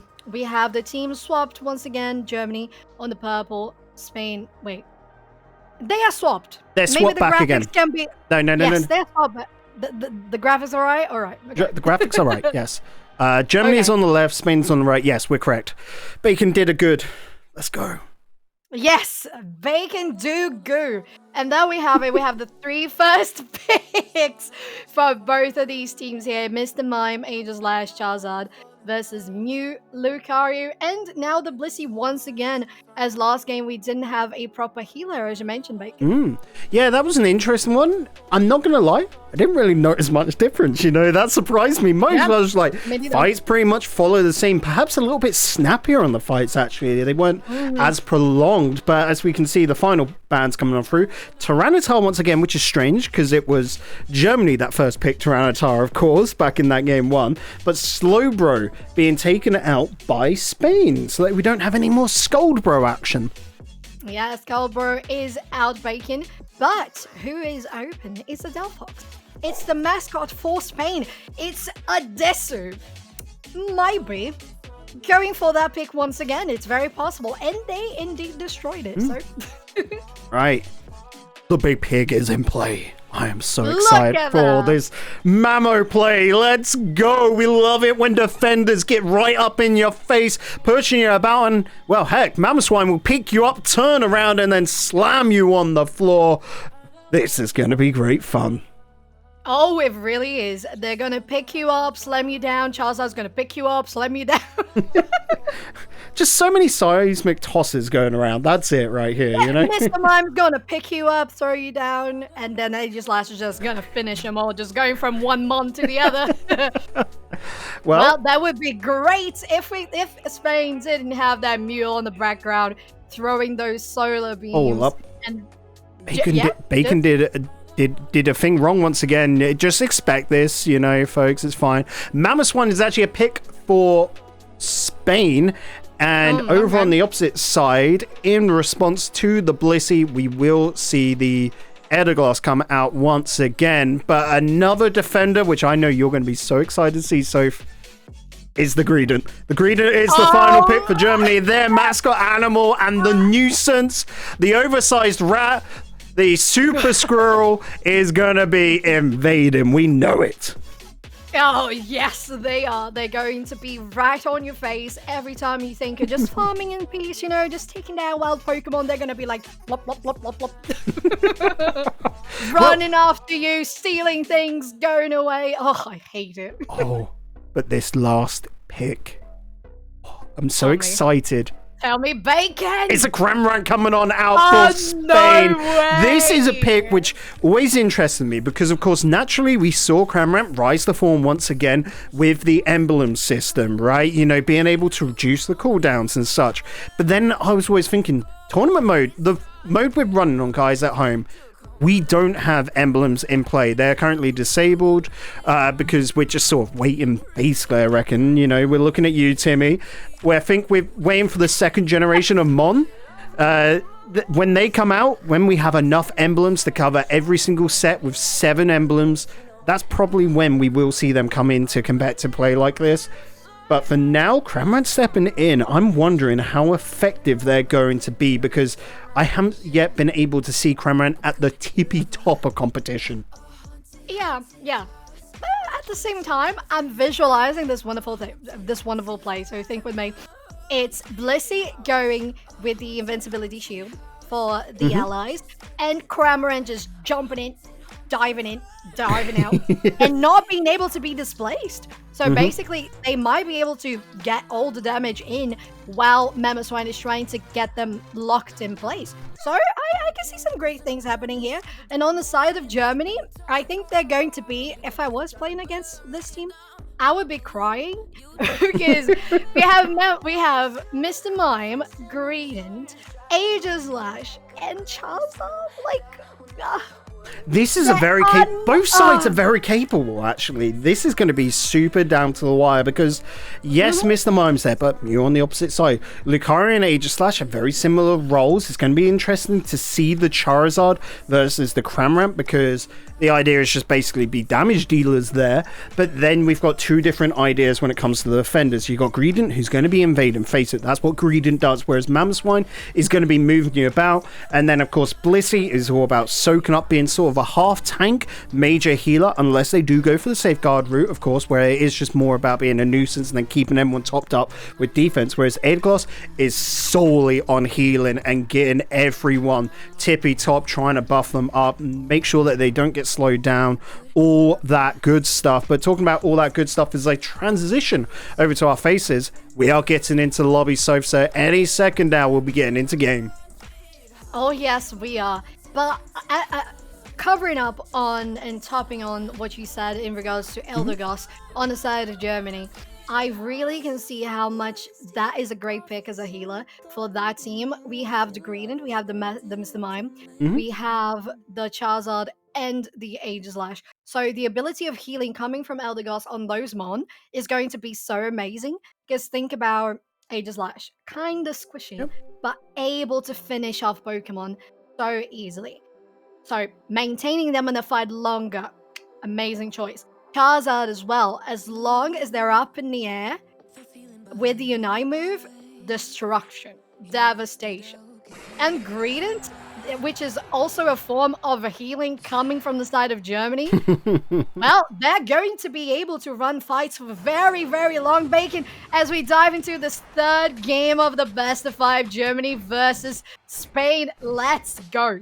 We've got a somewhat shared central path there from Spain with the Mamoswine and the Cramorant, but look at this on that top side. It's the Aegislash coming on in, trying to steal it away, but because they're able to rip that bottom buff so quickly, they've stopped the Aegislash in their tracks, perhaps? Yes, they have, and the Aegislash is dropped as well. Lucario going to be running that stack and build on the top. You can see Gatlu on the Squirrel trying to just get up as much XP as well, get into the Greedent, and then get out of dodge, but unfortunately in the Mamoswine, not liking that. And I have to say, those two Mon in the central area was such a smart play coming from Spain because they knew Aegislash was going to be invading once again. That's how Germany was running Aegislash. That's how Marv has been playing the last 2 games. So it was just so precise to do that as an instant counter. And that's giving them the opportunity to push on top of. Whereas here in the bottom, it's 3v2. And Germany is splashing a lot, or you're definitely going to be able to guarantee those clouds there. Adesu is on the luck there. They have the ability to push them away with the surf, but so far they're trying to remain a little cautious. And David here trying to get goals, probably stacking. I didn't really notice the holdout, but it's very likely that they have the weight stacking there. And both lanes are really pressuring in a certain way, very equal on top and bottom. Of course, getting a little bit deep there, but more about being a nuisance. Mr. Mime walking on up as well, pushing the opposition back, but notice that Mamoswine just waiting in the grass, perhaps trying to get a little pounce on it into the action. No, going for Clouds up in towards center, trying to halt the Charmeleon, who any moment now could turn it into a Charizard unless the Cramorant puts the stop to it. And well, there's the Aegislash drop in as well. Cramorant, so effective it seems right now, but look at the Greedent just having a little run around. He's having a good time. You're just having a good time. You're just like strolling around. And well, they do not. Spain does not, and Blissey goes down, unfortunately, there. Oh, the snipe and the boosted attack coming from Adesu there. Wonderful. And I have to say that the follow-up coming from Spain on this play in the central area was really great. As you said, we saw the Cramorant following up, and that's what they're doing in the central area here as well. When we have Cramorant and Adesu on the Mew, guaranteeing that nobody is stealing anything, not Aegislash and not Greedent, Bacon. Yeah, Aegislash there trying to just dunk those 14 points, but not gonna happen when you've got a Lucario right in your face. Wide guard coming on out. Marv just needs to get out of dodge here, but Tumon chasing him on down. Notice up there as well, Regieleki has spawned, and so the Mamoswine looking just get a little bit of chip damage on that. Get it started whilst the rest of the team deal. If the Aegis Slash, that just does not drop. Marv is still standing and gonna wait. Try and get the steal here, but no. Unfortunately not. It's Lucario guaranteeing the first Regieleki for Spain, dropping it on the top path and pushing even further with a 40 points there. And on the bottom path, we had that Mew trying to score a little bit on the Blissey, I believe. And on the top path, once again, well, the push was going to be stopped at any point because Germany was spawning back and they can defend that really easily, especially being in their base. Right now, Marv is a little stuck between two players here, but they're kind of fine. We have been seeing this Aegis Slash just maintaining themselves alive for so long that that's not even a problem, Bacon. Yeah, human. On the Blissey, gonna have to go pick up those berries to stay alive and then just slap Marv away. No, you can't be in our base. Greener takes down Mamoswine and the Blissey on top. Okay, that Greedon is now looking big. It is chunky. It is ready to take down anyone. And Marv's looking to take down the Cramorant as well. And does. Yeah. Sisho was a little overconfident there going on the enemy, but they thought it was just Mr. Mime, whereas there was Charizard coming from the back too, and the snipe on a Desu, even the blink there to guarantee it, but they were already knocked out. You're caught on the wrong side of the map with Desu. They have to pop the Unite move. They go invincible, but they're not going to be... they're so close and hitting that solar beam. They actually managed to do so, but it's not enough damage to take down Nasu. Yeah, and so Charizard there is just gonna stick about, try and steal a lot of the buffs, and get out of dodge. Well, here we just have to see as we're forming up on the bottom lane. The Reggie's still in place, so that is attack buffs. Fortunately, it looks like the Elgos getting the attack buff there as well, taking down the opposition. The Solar Beam's coming on out, looking to get rid of... Yes, the green is dropped by the Mew. Charizard to take down the Mamoswine, and now the Elgos is getting feisty, wanting to remove the Blissey. I am the stronger healer. The Charizard will help out to boot. And well, how about the Mew going down as well? Cramorant left alone does take down the Charizard. The Elgos going to just get out of dodge, get back, get some heals, and then wait for the Mr. Mime to hold the fort on down. But notice on that top lane, the greeners having to fight off the Regieleki. The Regieleki being taken by Spain so often here, and so that's just keeping things a little bit evened up. It's not running away. Germany only 30 odd points ahead, 32 to be exact. And we have to talk about how much this Cramorant has been able to predict some dodges so cleanly to maintain themselves alive. And here we have the snipe on Marv. Marv, you are not going to survive that. You know that the boosted attack goes through the wild Pokemon. And talking about going through wild Pokemon, the Reggie Steel, I believe it was taken down by Germany here as they, I believe, came around on that fight because there were so many more people coming from the side of Spain on that. But well, even though they got the objective, they're pushing really far here on this outer goal. Stitcho's trying to keep themselves up. Mew has joined the fight, and well, there's nothing you can do against them and the Lucario here. The outer go is going to go down, unfortunately, with only a 2 overdunk. And yeah, that was so many things happening at the same time, Bacon. 30 seconds until Rayquaza falls into the pit. Descends from the skies. We will have time, if you rip it, for another Regieleki, and you can see the teams recognizing that are forming up on that top half. You want to get there first to try and get the position, but you also want to remove your opponents. The Mammoths weren't doing that. So the Mr. Mime, Adesu throwing out solar beams, whilst the Greedon of Gatlu, only at level 11, mind you, is looking to get a couple of bits of tick damage. Reggie Alecki not dropping in time, and so the fight continues, trying to push onto the Rayquaza. Mew takes down the Charizard and now pushes towards the Dragon. Jumping into the fray is Lucario on the opposite end, though. Notice Germany ready, coming in from the bottom side. Want to be a nuisance. You know, Spain as well, half HP. They've got to be careful, especially when you've got Mr. Mime waiting to launch a lot of damage onto you. Yes, and speaking of them, they are going on a Desu here, and they are so close to taking them down. They don't have much health. They're not going to survive, and Germany get the steal on the Rayquaza, and they might even be able to wipe them all, and it's an ace for Germany. They're going on with 44. Correcting out 50 plus 50 plus 50, and Eldegoss coming with 50 as well.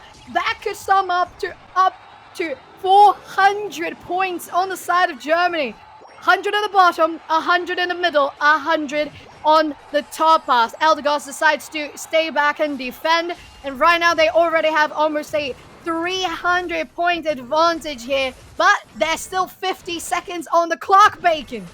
There is still now 40 seconds. It waits for no man. It's going to take one big team push. Unfortunately, well, you'll notice the Blissey's not in play for them, so it's only a 4-person push. Sure, it's up against 3, but they've got to gather all these points and do it now with one fell sweep. Take out that bottom goal and then go for the center. Oh, that's a great use of the Unite from the Greedon, just trying to run down the clock. David is removed by the Greedon. Adesu with these solar beams trying to get rid of the pesky rodent. The Charizard removes the big pig and, well, the pink rat as well. Face it, what else is a Mew? Shisu, the only one left, and unfortunately, time is not with them. Wow, Germany, that was massive. That was really, really massive. Unfortunately, the big damage on the side of Spain was coming from Adesu, that Mew, really playing well during the game. But I believe on that Rayquaza fight, they were caught a little bit out of position. Washed Rookie really took advantage of that, coming with Nazu as well as Charizard and zoning them out. Getting the knockout when Mew was really essential to guarantee the pick on Rayquaza and get them to victory. So amazing job by Germany. They're really keeping, as we can see here, this graphic, just the game was equal balanced all throughout the match until the very last fight where it was pain. It was pain all the way. And then all of a sudden, when Germany saw the opportunity to come back, they came back to the fight and got it all. I remember that last Reggie Alecki push, right? Gatlu was 11 on the Greedon, really underleveled for that point, but then in the final moments with a good Unite, with a lot of those team fights, was just able to pull a little bit of XP here and there from each of the KOs and got a lot done. That was basically a last second miracle for Germany all through that steal, and then of course following it up with great team fight whilst using all those Unites at the same time. Great unison coming on through from Germany. They really turn things around. It was not easy for them, Soph. It wasn't. It really wasn't. These 3 games so far have been such a close match every time, and that really proves how skilled these players are. They are really, really incredible, and sometimes it comes down to one miscommunication, one misplacement from one of the players, and sometimes it will cost you the game. And that last Rayquaza fight, unfortunately, the fact that Spain had Mew and Cramorant, 2 attackers, they are very, very squishy, made the defender and the Blissey, the healer, just separate a little bit, not be able to cover the 2 of them at the same time, and that left one of them exposed. Might have been one of the things to lead to numbers disadvantage for the final Rayquaza fight. Either way, amazing job from Germany, guaranteeing the lead here in our third game as we get ready for the fourth make it. Yep, we're going to be heading into the fourth game after the break, guys. Quite frankly, I need to go get some more water. I recommend you do the same thing. We'll see you in 6 minutes.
Sins that you can't confess.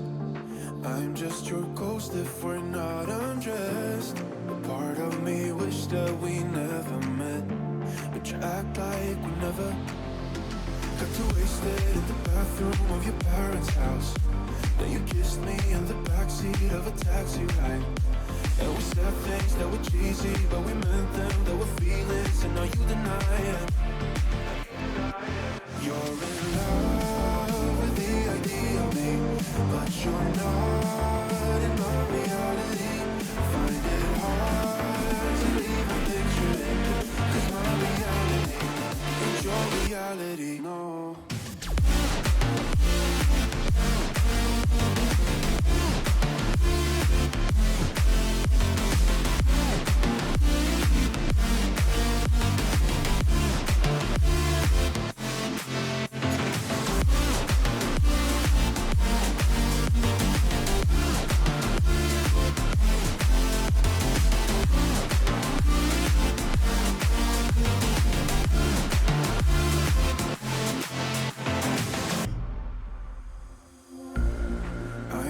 Sins that you can't confess. I'm just your ghost if we're not undressed. A part of me wish that we never met, but you act like we never. Got too wasted in the bathroom of your parents' house. Then you kissed me in the backseat of a taxi ride. And we said things that were cheesy, but we meant them. There were feelings, and now you deny it. You're in love with the idea of me, but you're not in my reality. Find it hard to even picture it, 'cause my reality ain't your reality, no.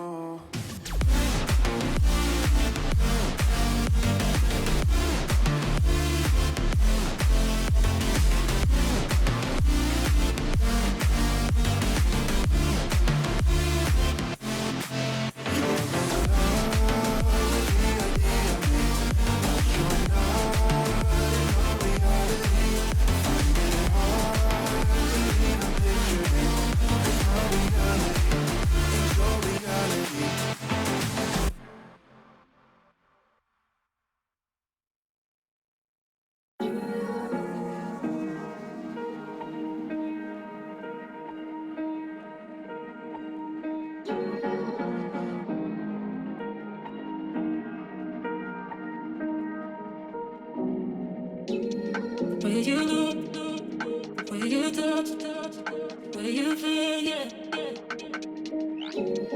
Where you look, where you touch, where you feel, yeah.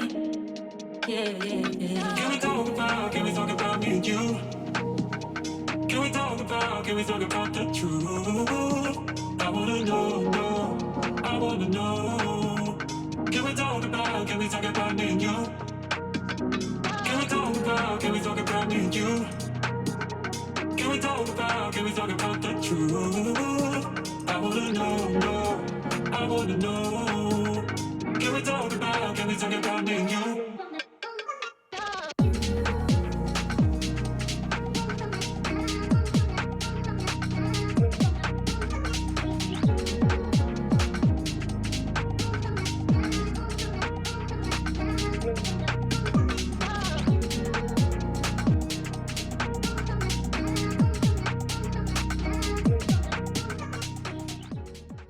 And welcome back, folks. We will be swiftly moving on into,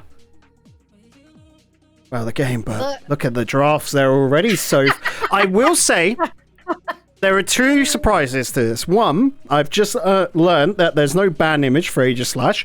That was Spain's pick. Of course, we've seen the damage that Aegislash has done from Germany, but Germany has been the first mad lads to do it. They've gone and banned the mime. Oh, they have. And by doing so, we have a guaranteed Glaceon. Not only a Glaceon, but a Mew on the same team for Spain alongside the Charizard. In Germany, of course, since Absol was not banned, it is the first pick, Absol alongside Lucario. Yeah, so on the opposite end, we're seeing that Charizard for both sides actually be quite a favored pick, but naturally, Germany looked this, right? They knew that Mew was going to be picked by their opponents because Mew's always a first pick here. That's left them Absol, and I'm very curious because Absol is a good mon. I'm not saying they're not. I definitely know they're up there at like S tier, right? But I just don't know the true value, and I think it really comes into seeing it in play. We know Absol is crazy strong, but I might be a little bit tainted from like last month, you know, where the trajectory of the Slash wasn't the same as like it showed itself to be further than what it actually was, and it threw me off completely, and I've just put Absol in a corner of do not touch, you know. That's very valid, Bacon. But we gotta see here. Let's have a think about what might be Germany's strategy in the early game for the central area Absol. Because what we have seen from the very start was Germany going for invades with Aegislash, with Greedent. But Absol, I don't know if that would be so safe. I think that it would be best maybe to have somebody with you in the central area to support, because Absol, as strong as he is, it's also a very, very squishy Pokemon.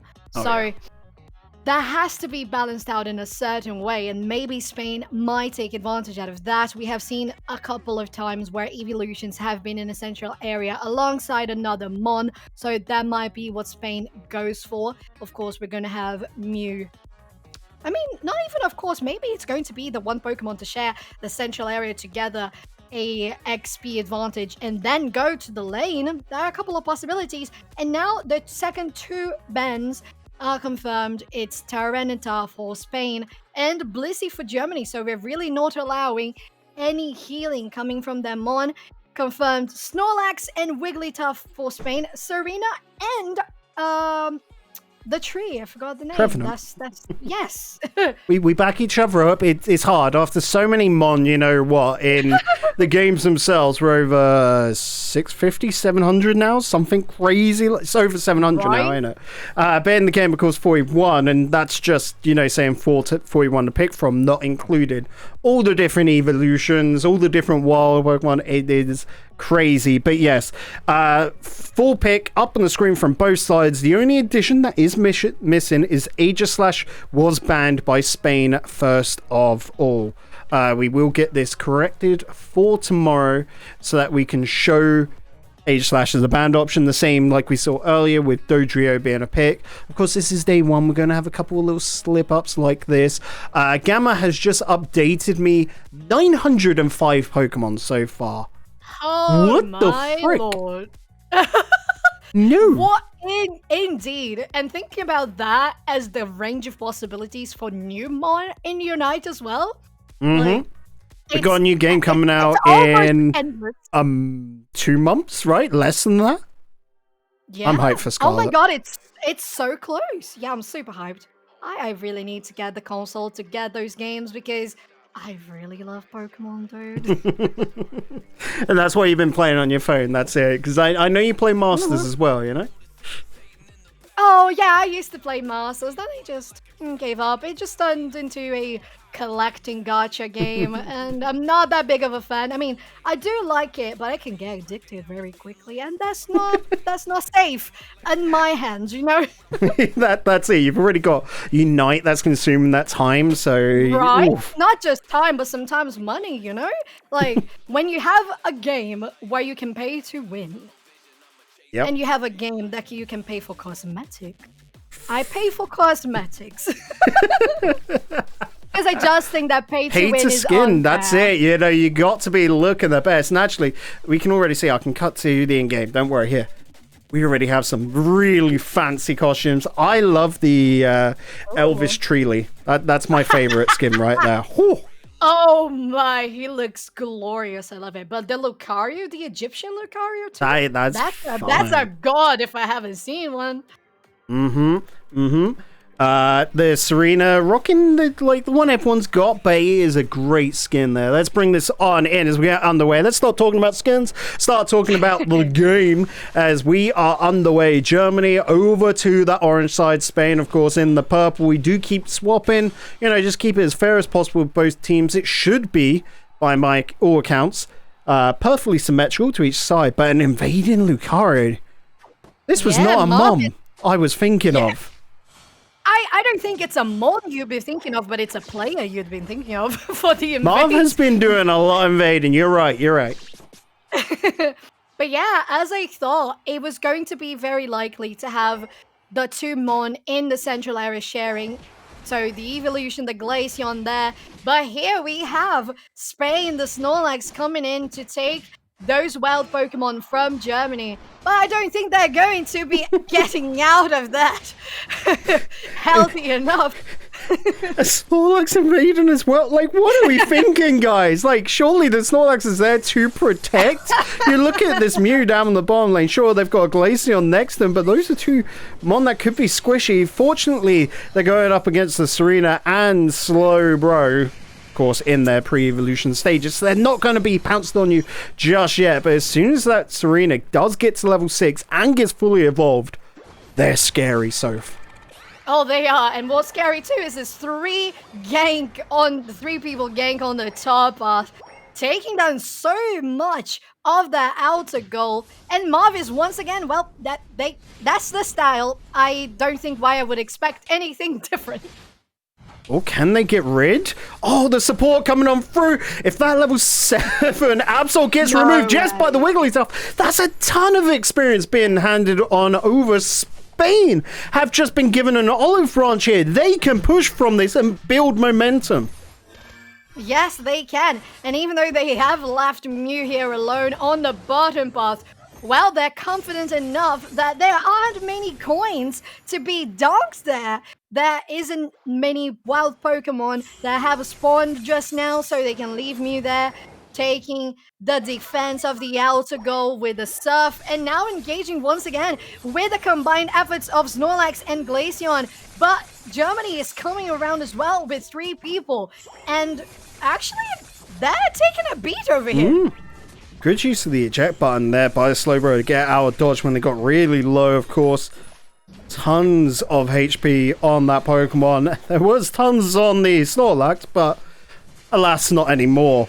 As that Mew wanted to snipe so much of the farm up on the top lane. The farm just going all the way off this Charmeleon, wanting to get up to the Charizard as quick as possible, but 2 levels still to find. And it's not good timing for them as well. Look, the Regieleki is going to be dropping now. It's gonna be dropped in Bacon. And so far, a lot of those Pokemon are still in the bottom path. Spain is directing themselves towards, well, they're not anymore. They're coming back to defend this outer goal here. Glaceon, Mew, and Snorlax to try to defend. And, well, Absol is doing the work with the Unite move, followed by Trevenant as well with a push, getting them out of the safe zone. Snorlax dropping them up to prevent the goals from being scored. Sarita is going to fall here, and they're actually going to be fighting for the Reggie at the bottom path as everybody's here defending or attacking goals. On the top path, we have Lucario from Germany, might be able to get it, but Wigglytuff is joining soon enough. Yeah, Wigglytuff going to jump in there on this bottom path. The fight still continue. Both teams not interested at all. The Wigglytuff does get the steal onto the Regieleki and will be looking to push Lucario out of the way. But so long they've been fighting on this bottom half, looking to just get names on one another so much that whenever they do get picked, they do come back and respawn on in, jump into the fray. Mew takes down the Trevenant. That's a massive pick. Trevenant's got so much HP, so much sustain that they just do not get removed. And now you can see both teams seeing that, you know what, we need to take a step back. All the farm has spawned back on in. All the wild Pokemon are there. Let's make good use of it. Making good use of the last few seconds of that Regieleki is the Wigglytuff of David, and they do remove that top path goal. And they're trying to remove Glaceon here. They're still maintaining themselves alive.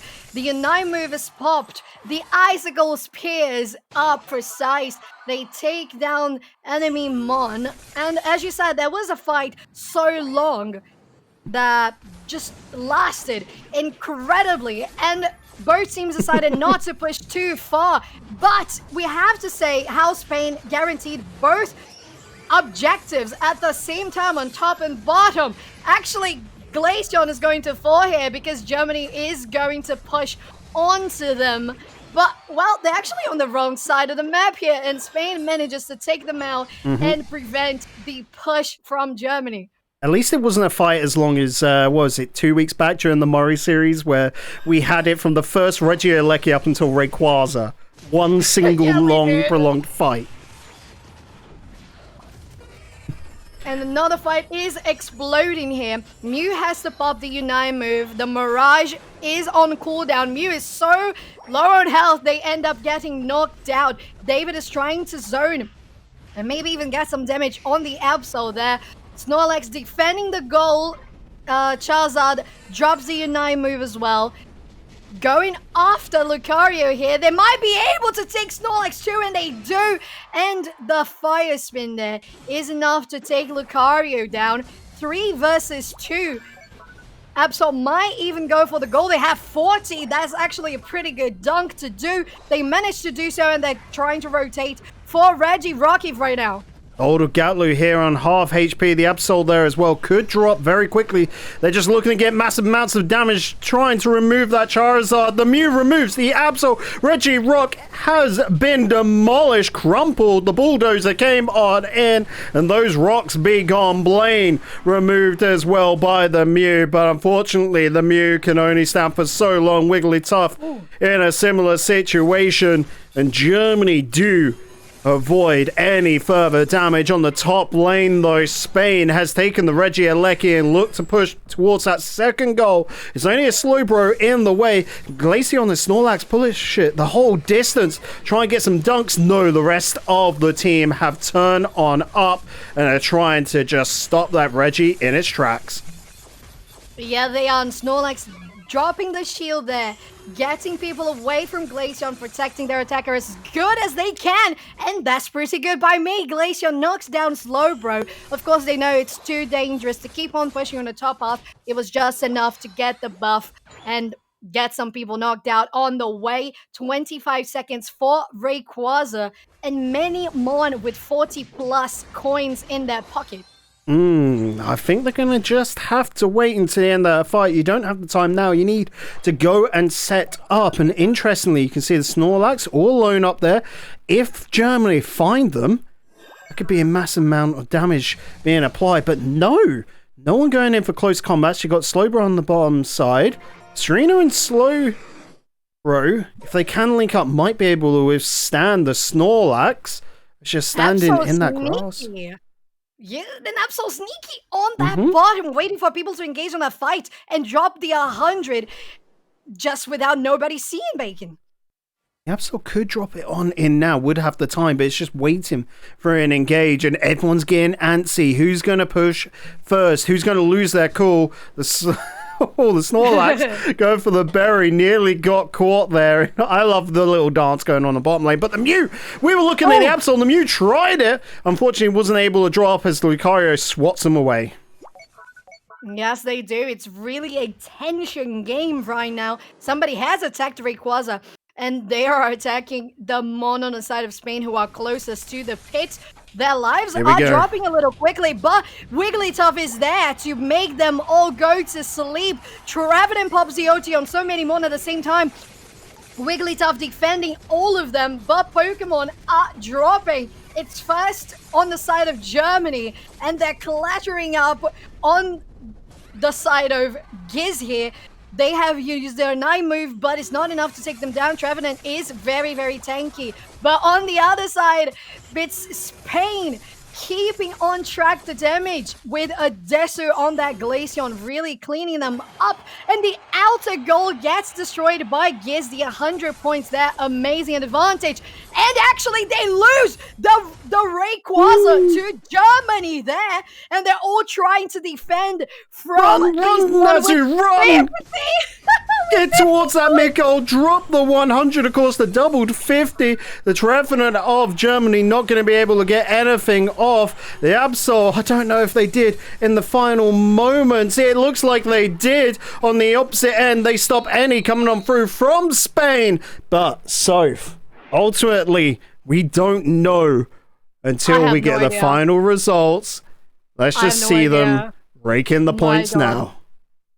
I'm out of breath. My lord.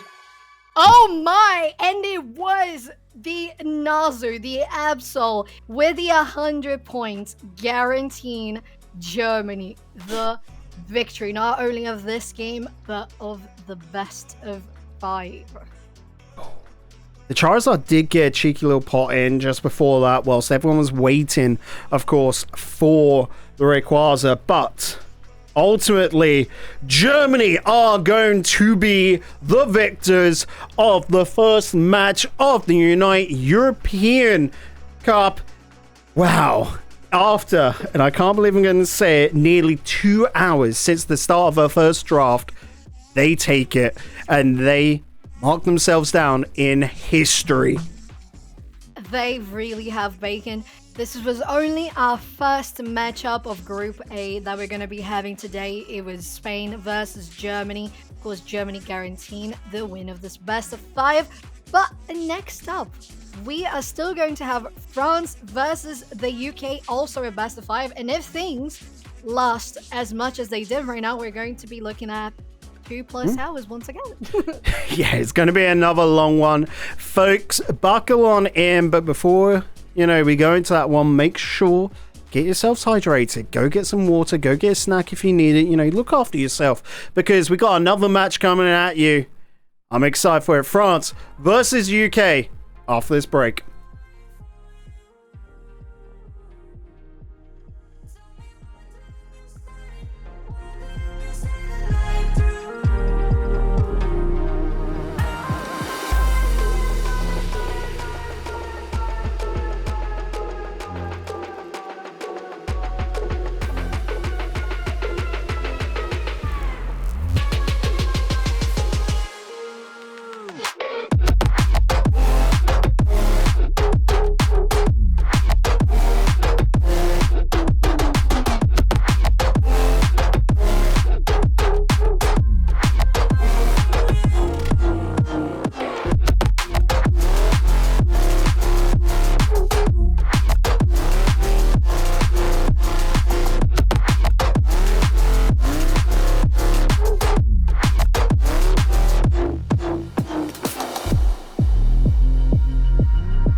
While I blame the world's neglect,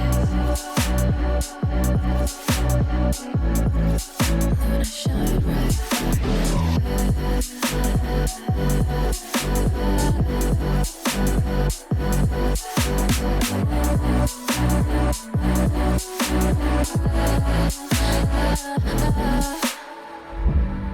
So I won't hold back, and you should know that was never gone, just have regrets.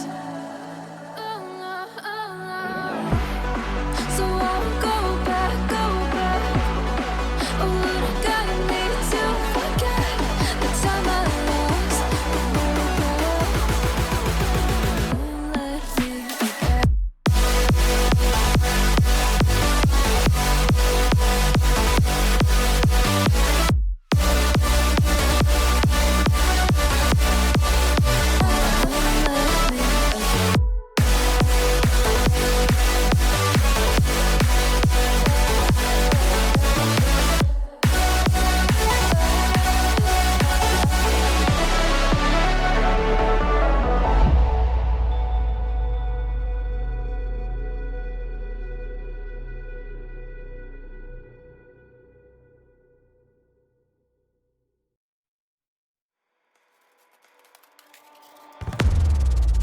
Baby, this is do or die.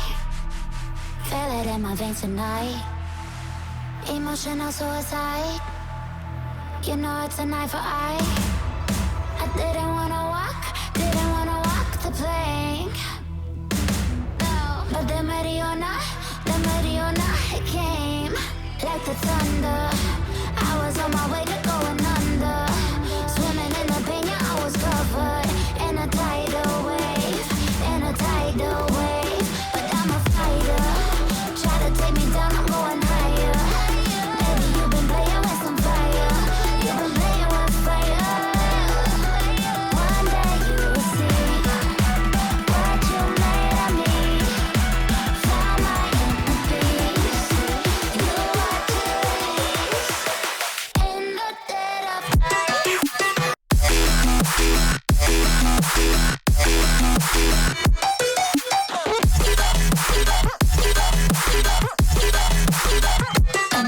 night.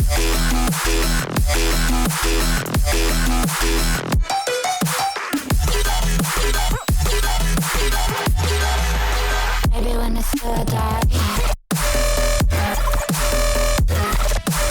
you know it's an eye for eye.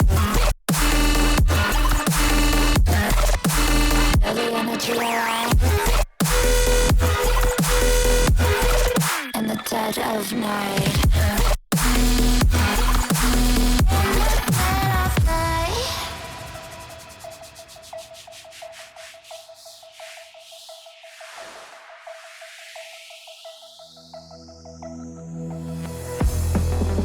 You can save your alibi. I already know you lied. Oh no, don't even try. Watch the flame in me ignite. You didn't wanna walk the plank. But the Mariona, it came. Baby, it was dark, it was hard to see, and that's when a spark lit inside of me. Oh, I was lost in reverie. Oh, one day you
possibilities meant for me.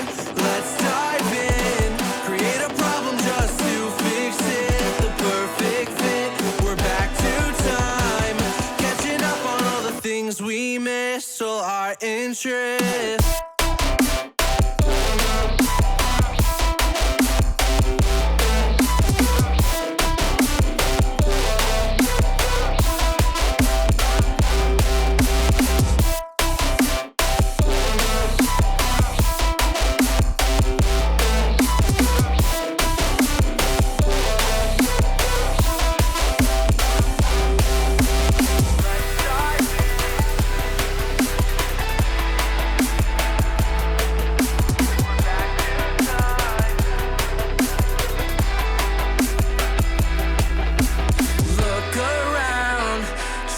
The people who stand out, the faceless crowd, lost and found, picking up on the speed of sound to faster ground, moving on.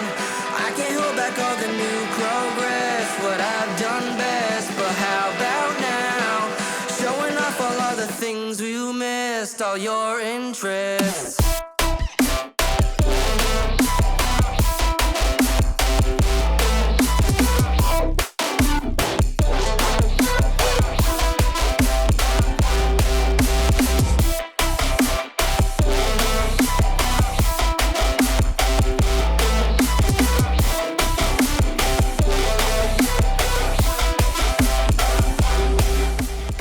Welcome back, folks. We're going on into the second match. It's a little bit of a longer break, of course. We're just getting the team set on up. But this next one is going to be your doozy.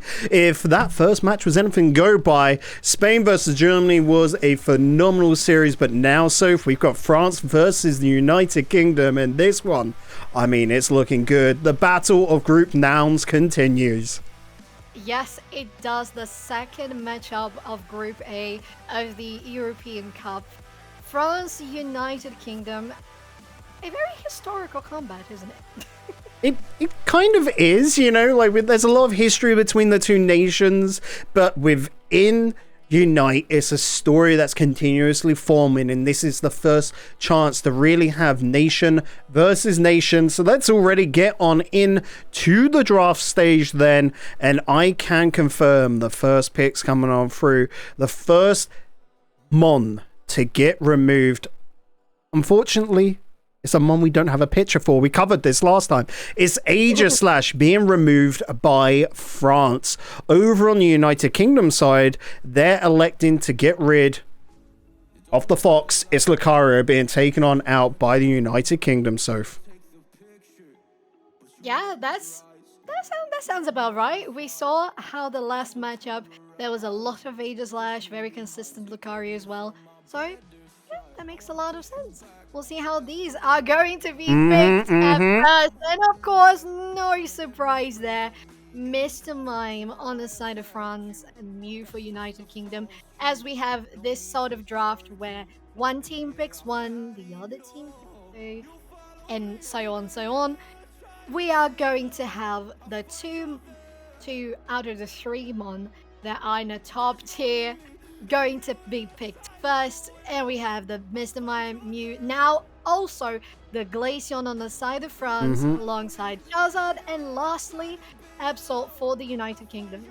All heavy hitters here, right on display. They left the most meta 2 Mon on the board to pick from, alongside Absol, of course, there. And I say meta 2, realistically it should be 4. Absol should be included from the impact we saw last time, alongside Glaceon, Mew, and Mr. Mime. Of course, as we've already seen, Aegislash was picked as a ban.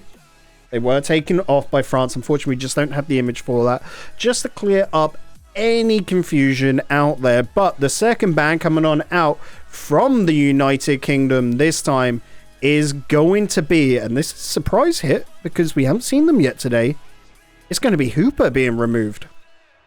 Oh, would you look at that? That's very, very interesting, because so far we haven't seen any Hooper in a previous matchup. We haven't seen Hooper much at all in Unite after the new update with a new season. And lastly, Serena as last ban for France there. that is more consistent with the meta, isn't it, Bacon? It is indeed. Serena right now is a powerful pick. Whilst we've seen a lot more Lucario in play, actually, which does surprise me. I think that's more of a personal preference. Serena is incredibly strong still, even with the nerf to Stomp. That triple axle build is still very, very powerful, and Stomp still has its place.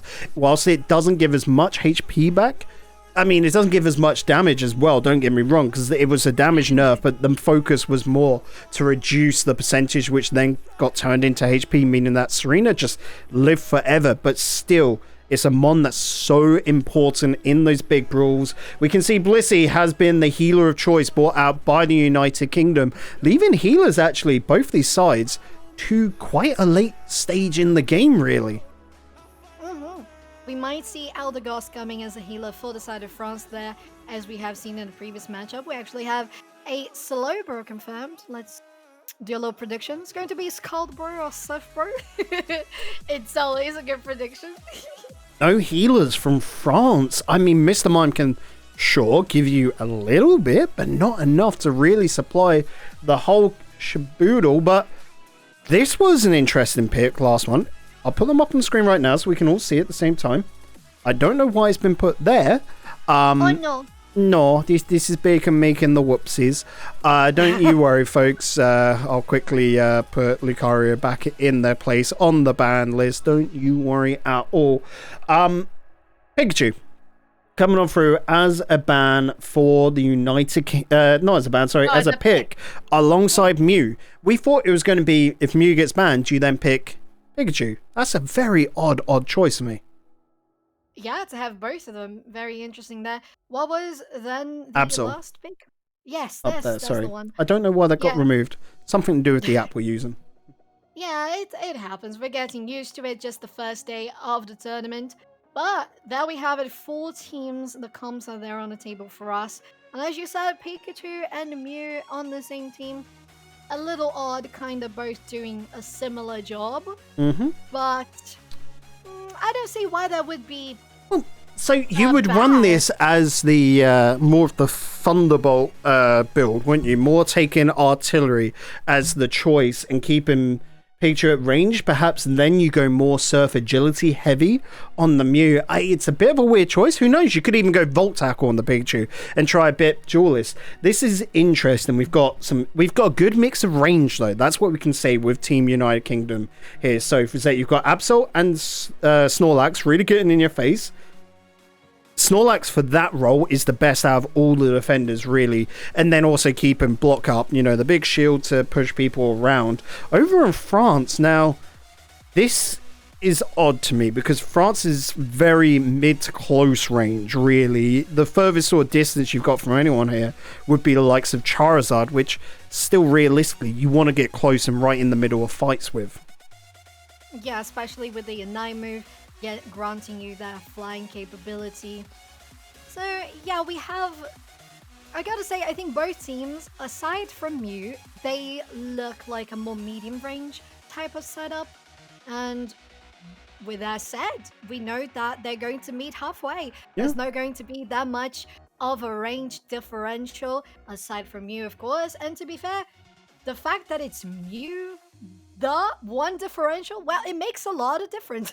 It makes a great potential threat for the side of United Kingdom.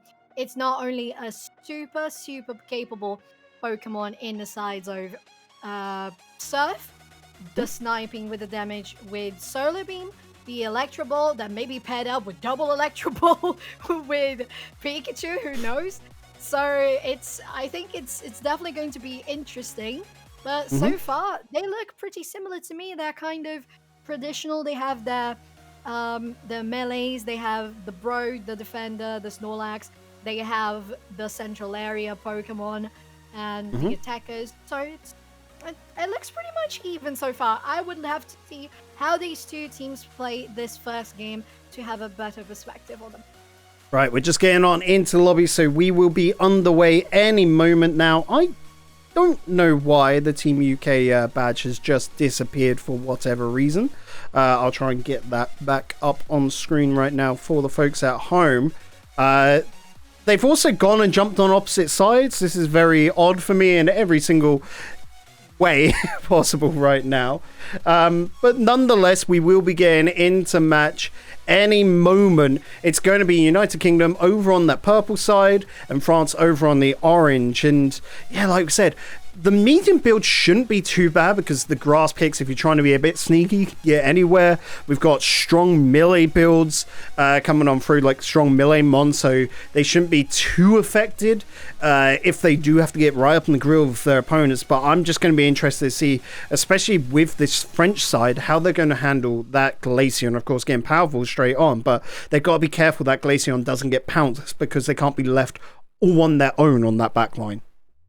Yeah, we have to see that main attacker on the side of France being protected by Mr. Mime and Slowbro and allowing not only Glaceon, but of course Charizard as that middle ground of range to actually shine throughout the game. But let's get on started. United Kingdom on the purple side, France on the orange. And once again, we see the Eevee going on the central area alongside another Mon and Mew on the side of United Kingdom, getting the central area wild Pokemon here. If you wanted anything else to confuse you on up, because they did swap sides to what was originally planned on the sheet, the bands are actually flipped as well right now, but that's fine. We can keep on going. I'm interested to see here the Machamp in that top lane, and we're seeing the Absol go up against them with the Mew taking up center. So how does Absol versus Machamp face off? That is intriguing to me. And then you've got near enough HP tanks in the sense of the Slowbro and of course the Chansey. Yes, and right now we have Glaceon with that level advantage coming in to get the presence on the top path. It's going to be still a little bit, though actually just 5 seconds for the next encounter here when the clouds arrive and the surf to basically push them away, not allowing anybody clean on the side of France, so clean, to get that farm. So far, it really looks like we have the three people putting the pressure on the top bar, so transitioning to the central area. So far, not much engages. Yep, so we have the central pathers, the central area Mon, now taking up their farm, just trying to get that all taken before the 8-minute mark so that they can get the clouds in the center. On the bottom lane and the top lane, you can see brawls taking place. That Slowbro trying to push on back the opposing side. The Charmander and the Mr. Mime getting ready to stack up in the center. There's the Mew, 2 levels ahead. Toon Slim, absolutely massive there, putting so much damage on through. The Mr. Mime will drop, and well, bruv, on the Snorlax just there, ready to give a little high five as they push through, but Snorlax does drop. Slowbro just going to use Amnesia, heal on up, take a little rest on the top lane. This is going to be a big push from France, so they want to drop that goal before pushing on to the Regieleki, but Mew's having none of it.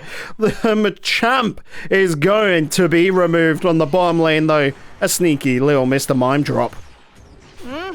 The sneaky little Mr. Mime drop on the bottom path, but on the top path we saw Mew shining on those engages with the back from Snorlax, but also the Blissey with the Slowbro with the Machamp on the top path was so critical to guarantee that the trade was even in regards to KOs. And we are gathering here on the top path for the Regieleki.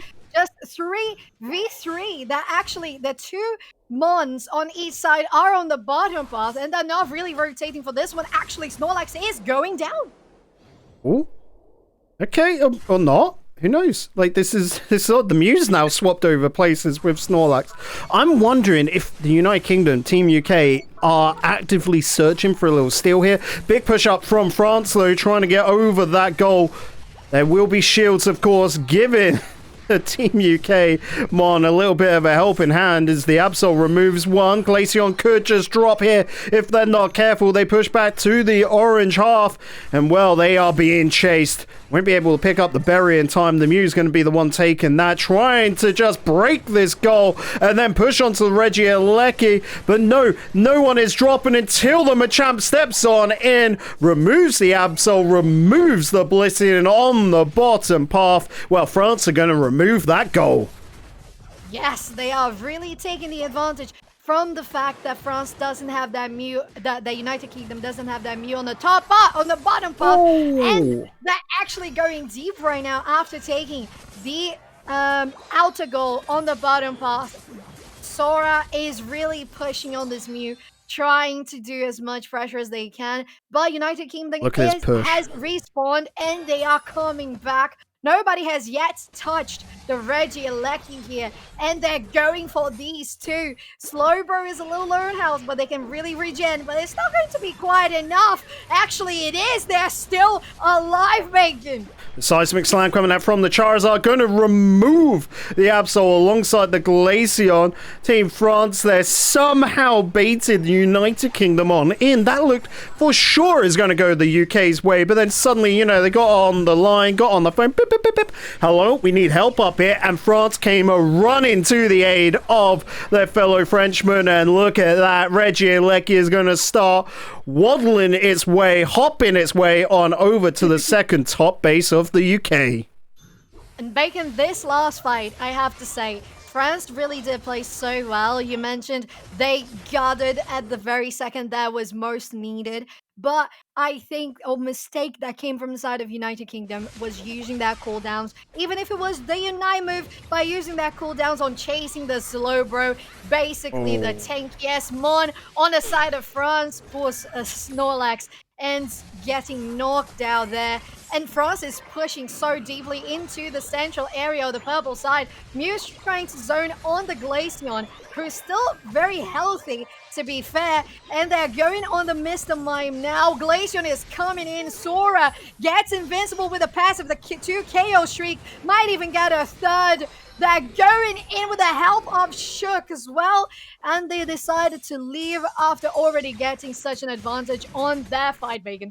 Indecision is hurting United Kingdom right now. We saw so many Unite moves used up there, and they were used in the form of trying to get retreats, but then they saw teammates still around. Well, okay, no, we stick on this fight, but it was that indecision, using the move at the wrong time, and thus they weren't able to get anything of it. France are now leading the charge in every single aspect of the game. Glaceon taking down the Pikachu, Slowbro taking down the Mew, and Charizard wants Blissey's name, but unfortunately Blissey with so much HP will soak it on up. Glaceon taking down Regirock. Now that is a consolation prize if there ever was one. And well, we have to look at the score as well. It's a 70 on UK versus almost 300 for France. And we haven't even had their last Reggie Lecky yet, no Rayquaza, and it's so much points ahead. They're engaging on this Pikachu here. Snorlax is coming for the defense, but they're taking a lot of damage coming from Sora too. The Solar Beam hits, I believe, just one Mon there, and they're falling and falling on their HP. Sora maintaining themselves healthy. The Charizard as well, going in on them, taking as much damage as they can. The Solar Beam doesn't really quite hit nobody, and it's just Mew that's left standing there. Have to pop the Mirage, and it's maybe going to get the Charizard. It does, but it was a Unite move used just before the Rayquaza, and still the Reggie Alecki goes to the side of France. Snorlax falls right behind, and this looks like a pretty good overextend from United Kingdom on trying to come back from this engage. Yeah, United Kingdom are just so spread on out now with different phases coming on through from the spawns.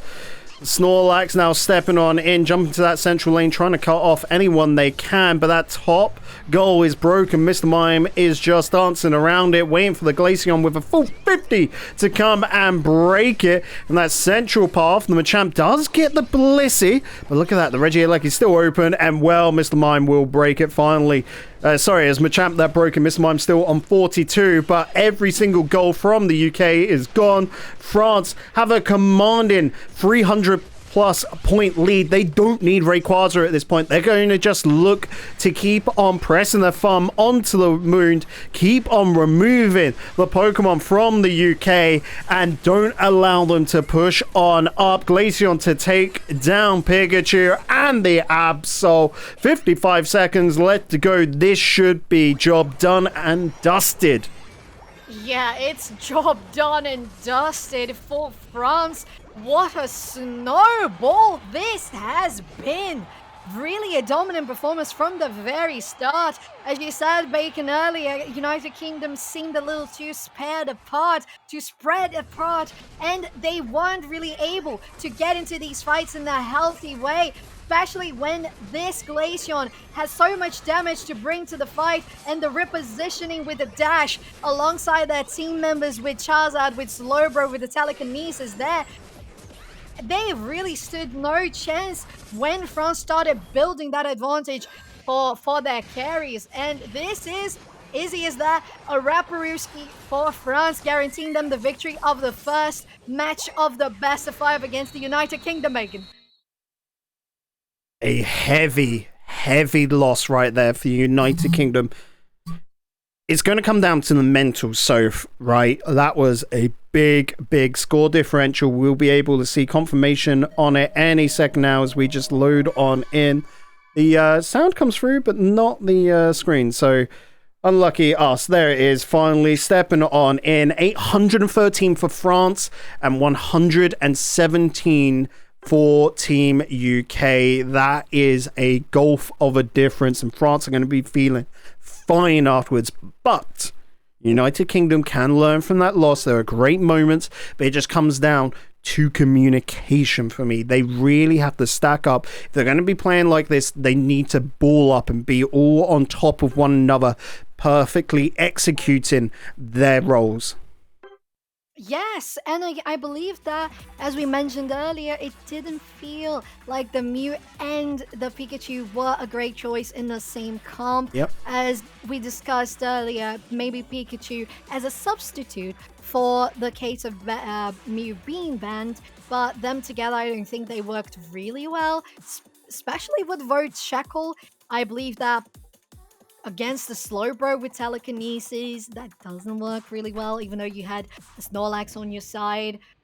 It was a little crumbly from the start, unfortunately, but communication was definitely one of the main issues there, alongside mental, because as soon as France started to get everything out of control for United Kingdom, they started falling apart, and unfortunately they didn't have the bestest of comps to fall onto to try to get back to what they had, what had been taken away from them. So I hope they come with a better comp here, and especially with the mental to be able to understand, okay, France is very aggressive and they know how to position themselves across the map and how to put their resources well in each lane. So they have to be prepared for that, and with the ability to counter that as much as they can. Right, as I just quickly get things set on up for the next scene, let's head on over to a break. So after the break, we will be back with another draft phase, and we will be heading into Game 2 of France versus the United Kingdom.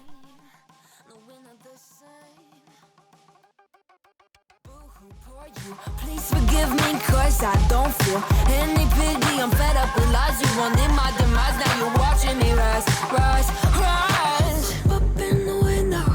Smaller and smaller, you fade out. Up in the window. Yeah. You cannot get my vibe. No, there's no way. I'm flying high above all your gravity. Trying to bring me down, but I'll never stay.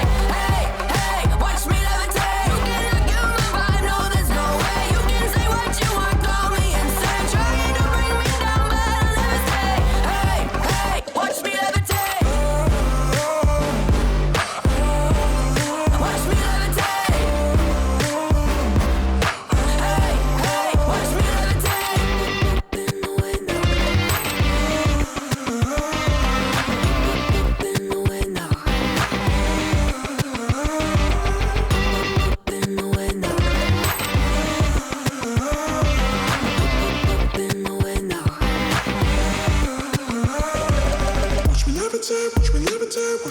levitate, watch me levitate, levitate. Watch me levitate, watch me levitate, watch me levitate, watch me levitate. Watch me levitate. You gotta kill my vibe, no, there's no way. I'm flying high above all your gravity, trying to bring me down, but I'll never stay. Hey, hey, watch me levitate. You gotta kill my vibe, no, there's no way. You can say what you want, call me insane, trying to bring me down, but I'll never stay. Hey, hey, watch me levitate. Watch me levitate. Hey, hey, watch me levitate.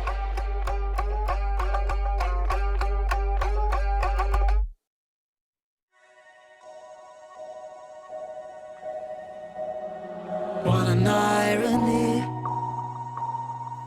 My mirror shows the other side of me. All these ones and zeros, nothing in between. But there's so much more to me than eyes can see.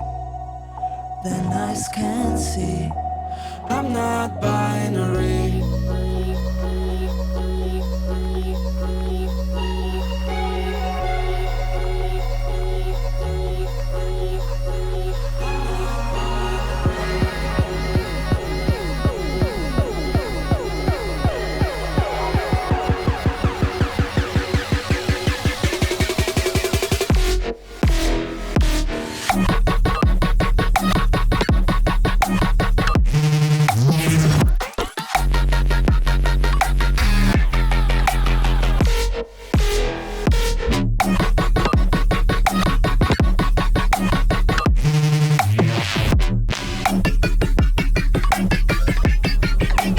I'm not binary.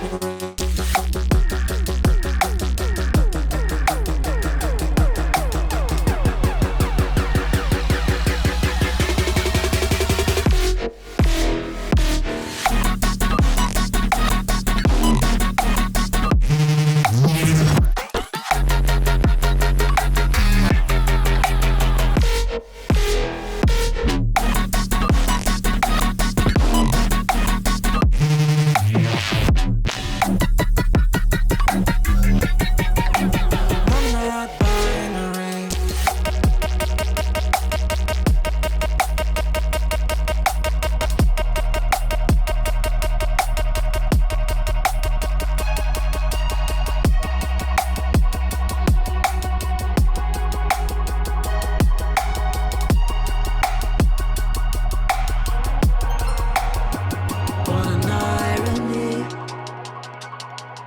My mirror shows the other side of me. All these ones and zeros, nothing in between. But there's so much more to me than eyes can see. Than eyes can see. I'm not binary.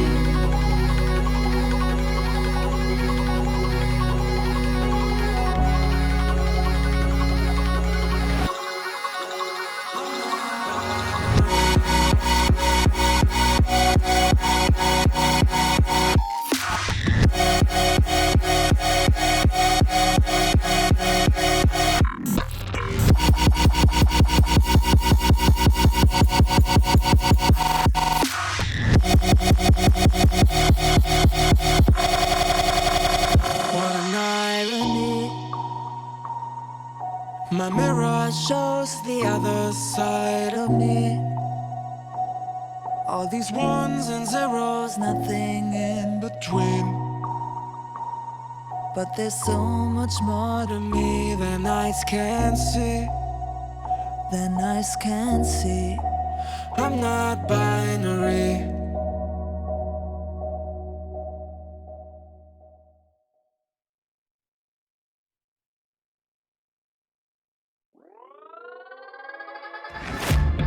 Guess it's been a while since I fell in love. But after last time, don't wanna mess things up. You're so beautiful, and I can't deny. My heart is always with you, my head's always stuck in time. Love, let me go, 'cause I've been holding on for far too long. I've been fighting and keeping strong. Now you just gotta let me go. Hey, all folks, we're just coming on back into all the action. And as you can already see, a lot of the draft has been taking place already. We're going fast and furious on this one this time. We're just waiting for the last pick to come in from Team France. And so, myself and Gamma, our beautiful, lovely, very handsome broadcaster in the background, the Observer, bringing you all the action today. We were talking about this is the weirdest pick ban phase we could have ever imagined, because Mew was left on the table, Glaceon was left on the table. Whilst Mew did get picked first by the UK, Glaceon was left very deep into this. Yeah, I can see that. Very interesting to see all of that happen. And at the same time, to see Mamoswine and Cramorant being picked by United Kingdom there. And the last pick for France, Tyranitar. I think I like it. I think I like France's comp. I like the UK comp a lot more than I did last time. Like, we've got good range there, we got good up close. Like, that's very well balanced with the heals. Again, though, notice France running no healers. They're not feeling like that's required anymore in this current meta. Very interesting. I think it comes down to, whilst at the later stages, you get a lot of good sustain from these Mon. Like, when we look at, say, Charizard and Glaceon, even Absol being, and Tyranitar, to be honest, Snorlax, you can run that way as well, get a lot of HP back from their damage. And so as long as you farm up pretty quickly to, say, around about level 11, you should be able to hold your own in the last 4 minutes or so. Definitely. Whereas on the side of United Kingdom, they went for the healer there with Blissey. We have the crowd control from Mamoswine. And aside from that, there isn't much to defend all of these squishy options. There are Mew, Aegislash, and Cramorant, which kind of is something that I mentioned recently, how sometimes when you have too many carries or too many squishy carries, your team may get a little separated in their attempt of choosing who to protect. And that might be a problem, but we'll see how this is going to unfold. As you said, I agree that United Kingdom's comp looks more consistent this time around, but Francis still looks really solid, so I expect a great performance from them once again. And from United Kingdom, that they really stand their ground, because France can really come fast and furious to this. Yeah, so just bring that back around just to like completely reaffirm it. And we do see again France having a bit more of a brawly comp again. Not that much in the rain, in like a long distance or threat. The way we saw the Glaceon play beforehand was the Icy Wind Permafrost deal. So a lot of damage coming on out there. Not looking to near enough build up that damage, but just to have the constant 8 instead of having to build up with your basic attacks, and that leaves a lot of damage to be applied. I'm wondering as well, as we just see these come on through with their picks, the items being used, it is the Shell Bell, the Crit Scope, and the Choice Glasses. Okay, the Crit Scope makes a lot of sense there. You're trying to get out a ton of damage, especially when they attack in pairs of two, don't they? That's true. And with the Glaceon running the dash build, it really allows them to stay at the edge of the fight there, not get engaged, also dodge the abilities for from the likes of Mamoswine and Blissey there, maybe with the ulti, with the knock-up, and basically secure that this Glaceon that so well performed last game is probably going to have a great game once again, unless United Kingdom can cancel them as fast as they can. But at the same time, France not only has that Glaceon, which is a super big threat, but also the Absol and the Tyranitar that sometimes can be left aside, but can do as great of damage as all of the other carries. Okay, we're getting things underway here. France are going to be over on... They haven't changed sides. UK is over on the purple side. I'll quickly get this fixed for you fine folk at home.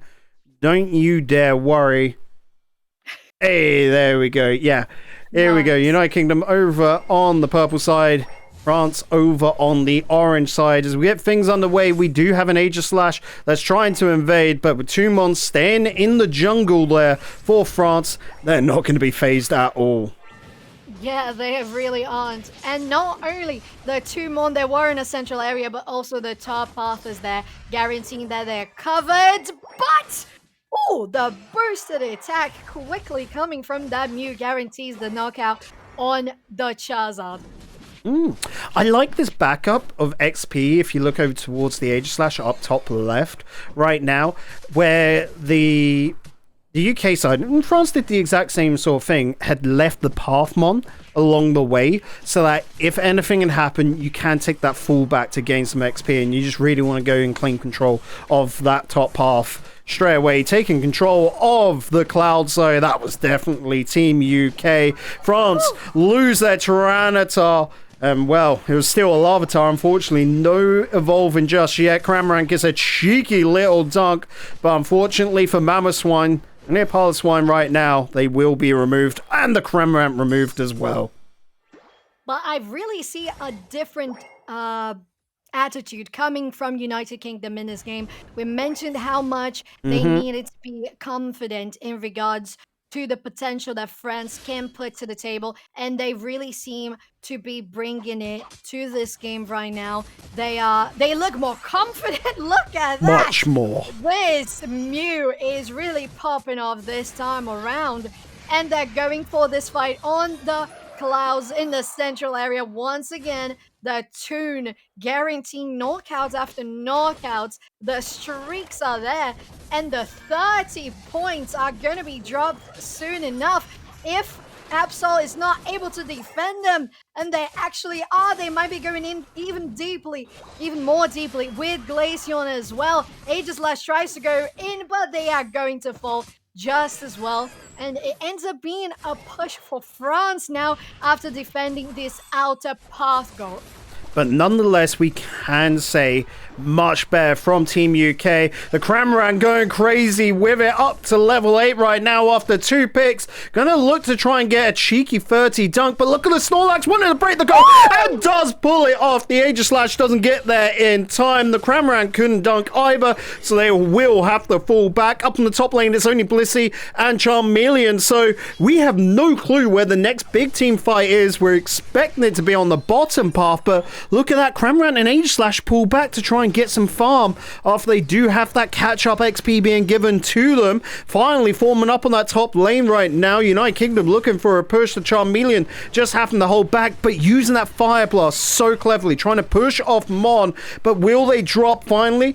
The Mamoswine wanting to push them on back. The Mew with the Electric Ball will get rid, but the Glaceon steps on up. The Icy Platform going to really push off a lot of Mon. The Mew looking to do some decent damage as well, staying involved in the play. The Absol dealing a lot of heavy damage, but it's all about trying to push back. The Mew does get the Absol on out. Tyranitar in the mix as well as the Mew takes it out. Snorlax, Tyranitar getting rid of the Cramorant, and this has been such a long sustained fight. Blissey will fall. Mew the only one standing, and Toon Slim just has to get out of dodge, throwing a Solar Beam in for good measure, trying to push the Glaceon off, but that Regieleki still stands. Look at that. This Mew really going in maybe too deep at this point. Didn't predict that the enemy team was going to be respawning fast to get them on that tri-bush there. And it's going to be France pushing them on this top path really, really deeply. And actually, once again, an overextend from both teams, making them fall a little short when their enemies are respawning. But Glaceon is dealing a good bunch of damage there, but it's not enough against the man advantage that United Kingdom had there. And as you said, such a big, long, sustained fight, and so far still 5 minutes, and there's no Regieleki being destroyed. Well, the Casa Curse is there. They are taking it, and they're so close to taking it. Might be Glaceon with the guarantee. It is. Glaceon drops the Unite move to take down the pressure on the stop path, get the Regieleki into place, but they're being pushed back. Instead, the snipe from the Solar Beam Toon Slim is really doing an amazing job with this sustained damage. And Reggie Lackey is helping them with the damage as well. Oh. But France, they all go down to this Mew here, and they're able to defend this Reggie Lackey. You say Mew, I think we need to give proper credit to Brother, not only with the drip check on the Mamoswine, but also the player check, keeping that Reggie Alecki pushback. Doesn't even reach the goal. The top goal still standing. We know France now want to push it, make it not so, but Bruv still stands. The Tyranitar finally will be able to KO them, and that top goal removed, but that was after so many attempts from France.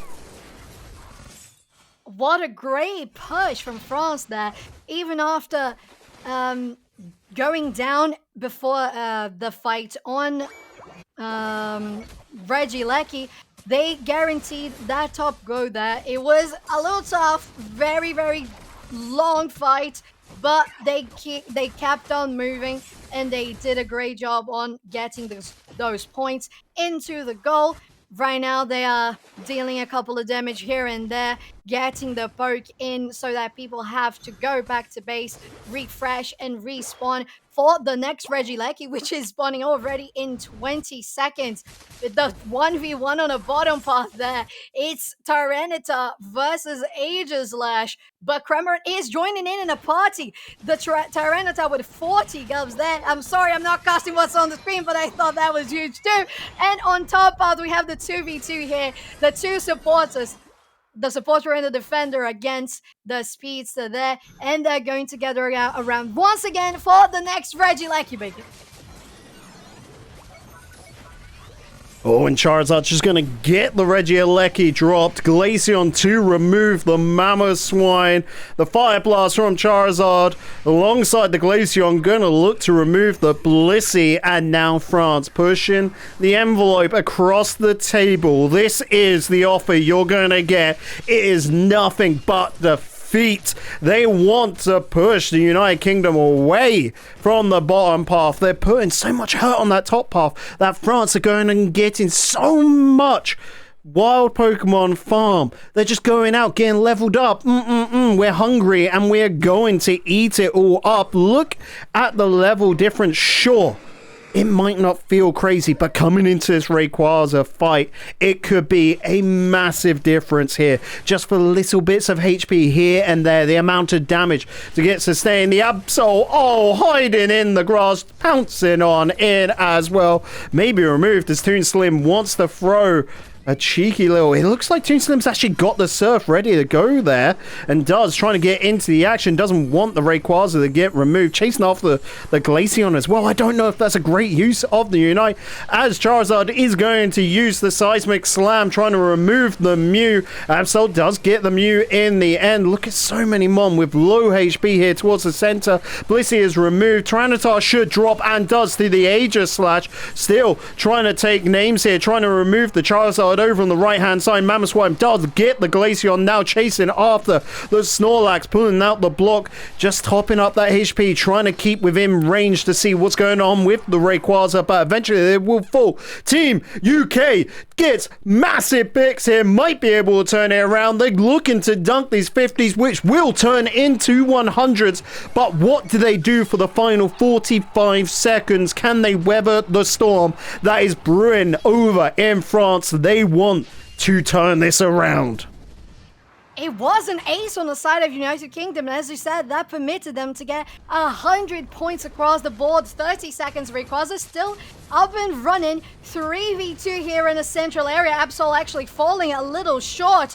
The Mew is close, trying to stay in a healthy position to get them down. Absol goes down eventually. The Rayquaza is taken by France to 18 seconds.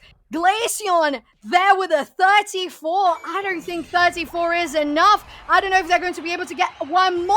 Maybe the 48. The 48 from the Snorlax turned into 96, but the 58 from Mamoswine on the top half as well. This could have been either way. I don't know, Bacon. Let's tally it all up. Let's see what we going to get. It was that final last push from the United Kingdom, which did it. France could not find a way to equal one up. UK, after getting thoroughly thrashed, utterly smacked down Soph in that first game, turn it around in game 2. They have now found the flow, they have found that communication which they needed, and it looks like they will be finding at least a game 4. They want to go the whole distance, they want to take down France, and we said it, this was the group of death, group A, the group of nouns as well. They should know each other as captains and will want to, for a pride's sake, take each other down. And this MVP going to Noun was so well deserved. You pointed out that it wasn't just Toon Slim with the shutdowns, it was Noun, Brov there, really getting in and enabling their attacker. And that lost 58 points that were scored were literally what saved them, because if it wasn't for them, they would have lost. Because the amount of points scored by Sora and Klozix, the Snorlax from France, it was so close. If Nounbrov wasn't there on the top of scoring the 58, it would have been France, and a 2-0 wouldn't look pretty good for United Kingdom. But fortunately for them, they have a tie going on, and this is looking up for them. I have to say, I agree with you totally. Their performance was incredible. They really picked up the pace. They felt more confident. The communication seemed on point. They knew when to get those engages and not, it didn't feel like it was a 1v5 situation where just one person was trying to deal with everything at the same time. It was the 5v5, and that's what we like to see. A good, coordinated, quality, competitive game. Folks, you should know the deal by now. You know, let me have a little look at OBS. Over 3 hours into this broadcast, you know that we're going to head on over to a break, and on the opposite side of the break, you will be seeing another draft stage, so stay tuned for even more Unite European Cup.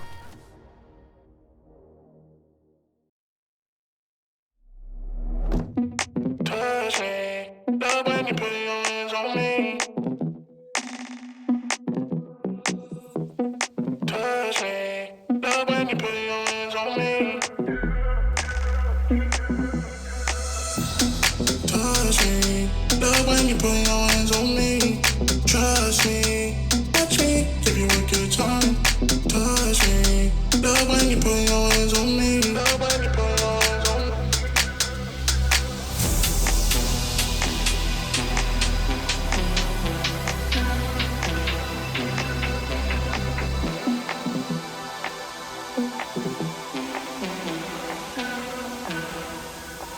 Give you a good time.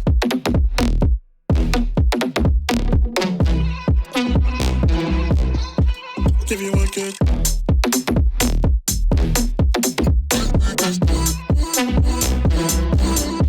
Give you a good time.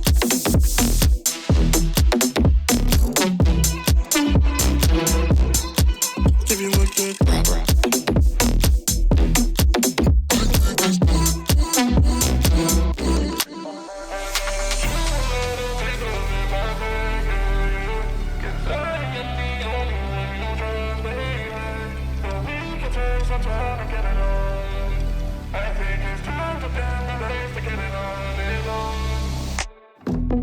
Touch me, love when you put your hands on me.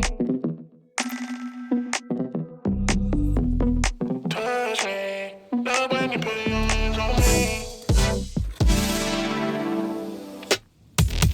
Touch me, love when you put your hands on me. Trust me, watch me, give you a good time. Touch me, love when you put your hands on me.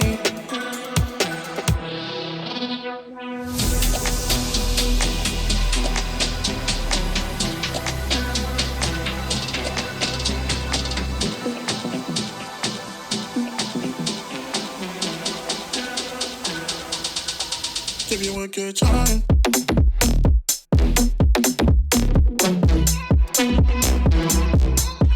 Give you a good.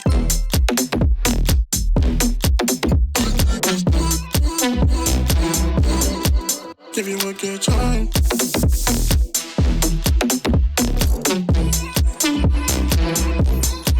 Give you a good.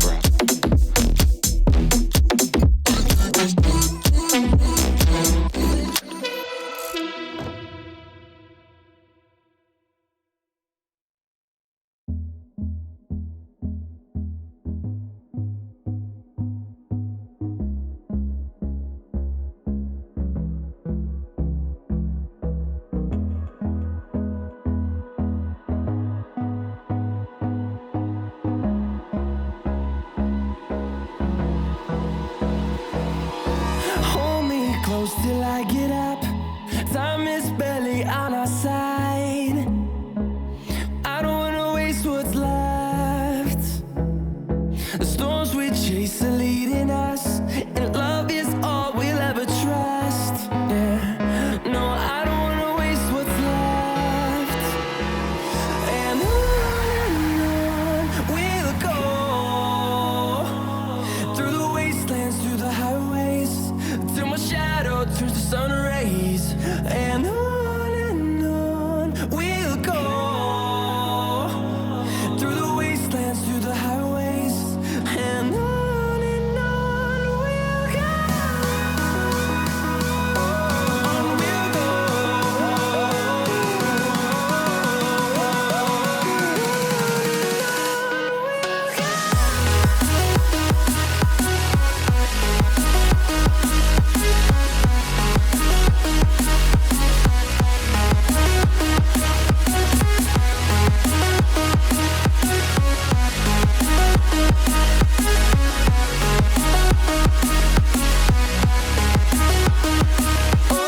On we'll go, finding life along the way, melodies we haven't played. No, I don't want no rest. Echoing around these walls, fighting to create a song. I don't wanna miss a beat. And on we'll go, through the wastelands, through the highways, till my shadow turns to sun rays. And on we'll go, through the wastelands, through the highways, and on we'll go. On we'll go.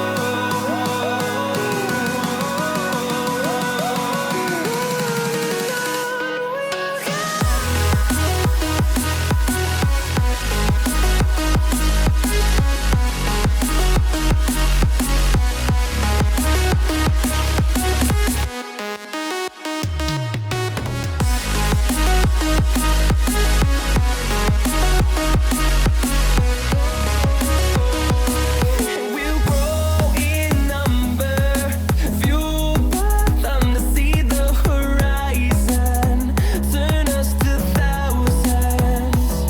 And we'll grow in number, fueled by them to see the Okay, folks, we're heading back on in any second now. You can see the draft already underway. Soph, I do have a couple more.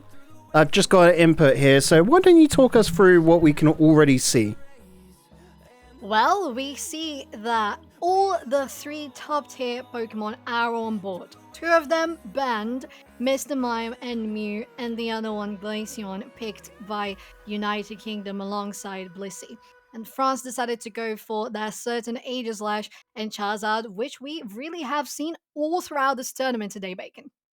Yeah, so as I put it on in, we do have Snorlax picked for France coming on in as their third choice. I'm just having to quickly check which side of the screen that goes on, because once again they're playing they're playing silly games with us, to put it simply here. So you know what? There's a Charizard for France, their third pick. Over on the opposite side, Team UK is going for a Lucario. What do we think of those two? I think that pairs up really well, especially with the Blissey. I think those two can be really great in team fights. The Unite moves comboed in, just going in really deeply into France's backline. So I think that's good. At the same time, Blissey can be that potential healer and enabler for Glaceon as well. And we have the bans coming through. Absol for United Kingdom and Memoswine for France. Very interesting. We don't have now Noun Brov getting the Memoswine, so that was definitely a targeted ban if I've ever seen one, Bacon. And I'm wondering who's going to be playing the Cramorant over there on Team UK.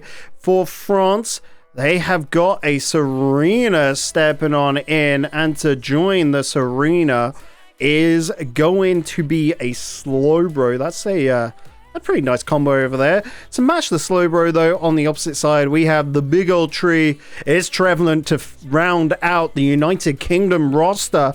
These, for me, are very safe bets, and they look like good, well-rounded teams on both sides. The only difference, though, once again, we've seen it early, you don't need a healing build, it feels, in this current form of the game, and France are sticking to that mentality.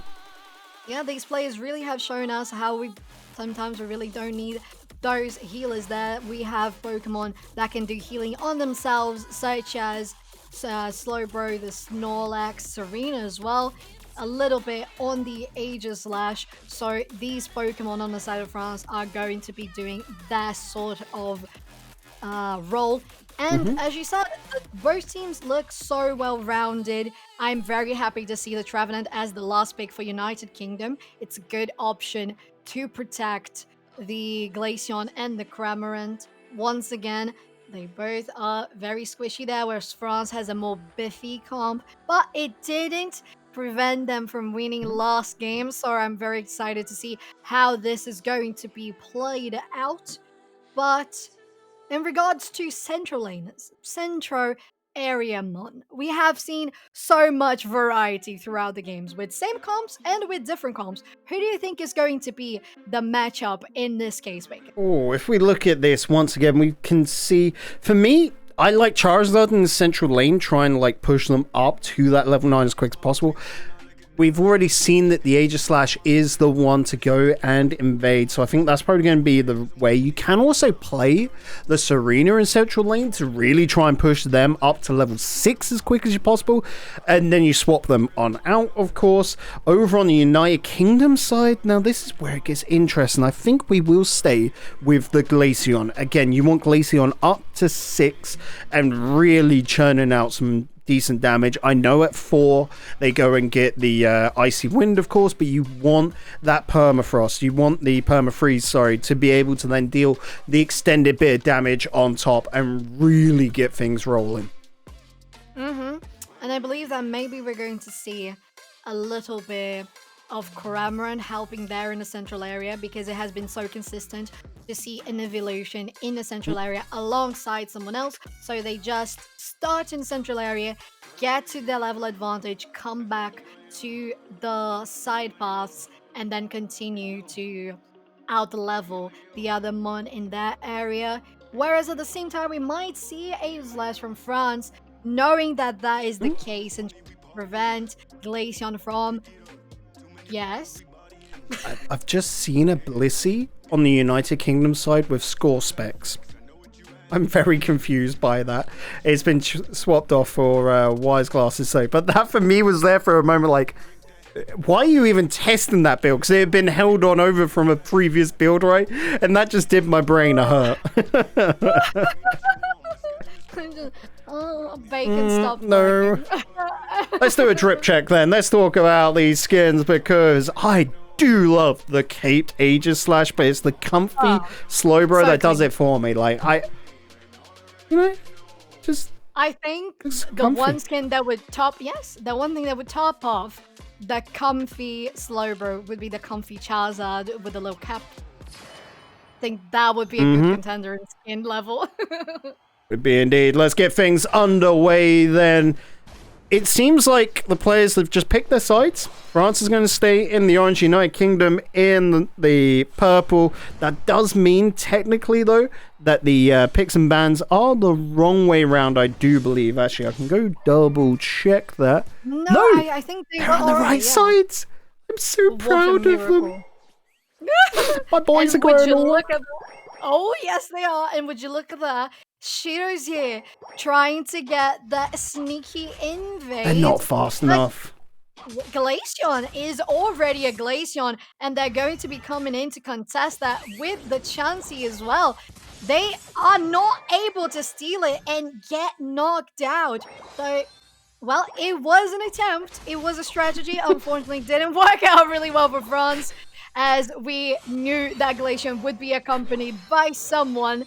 But, well, you gotta try it to know if it's gonna work, am I right? Yeah, well, if a Chansey with score specs is a weird shout, what about the purple buff as well for them?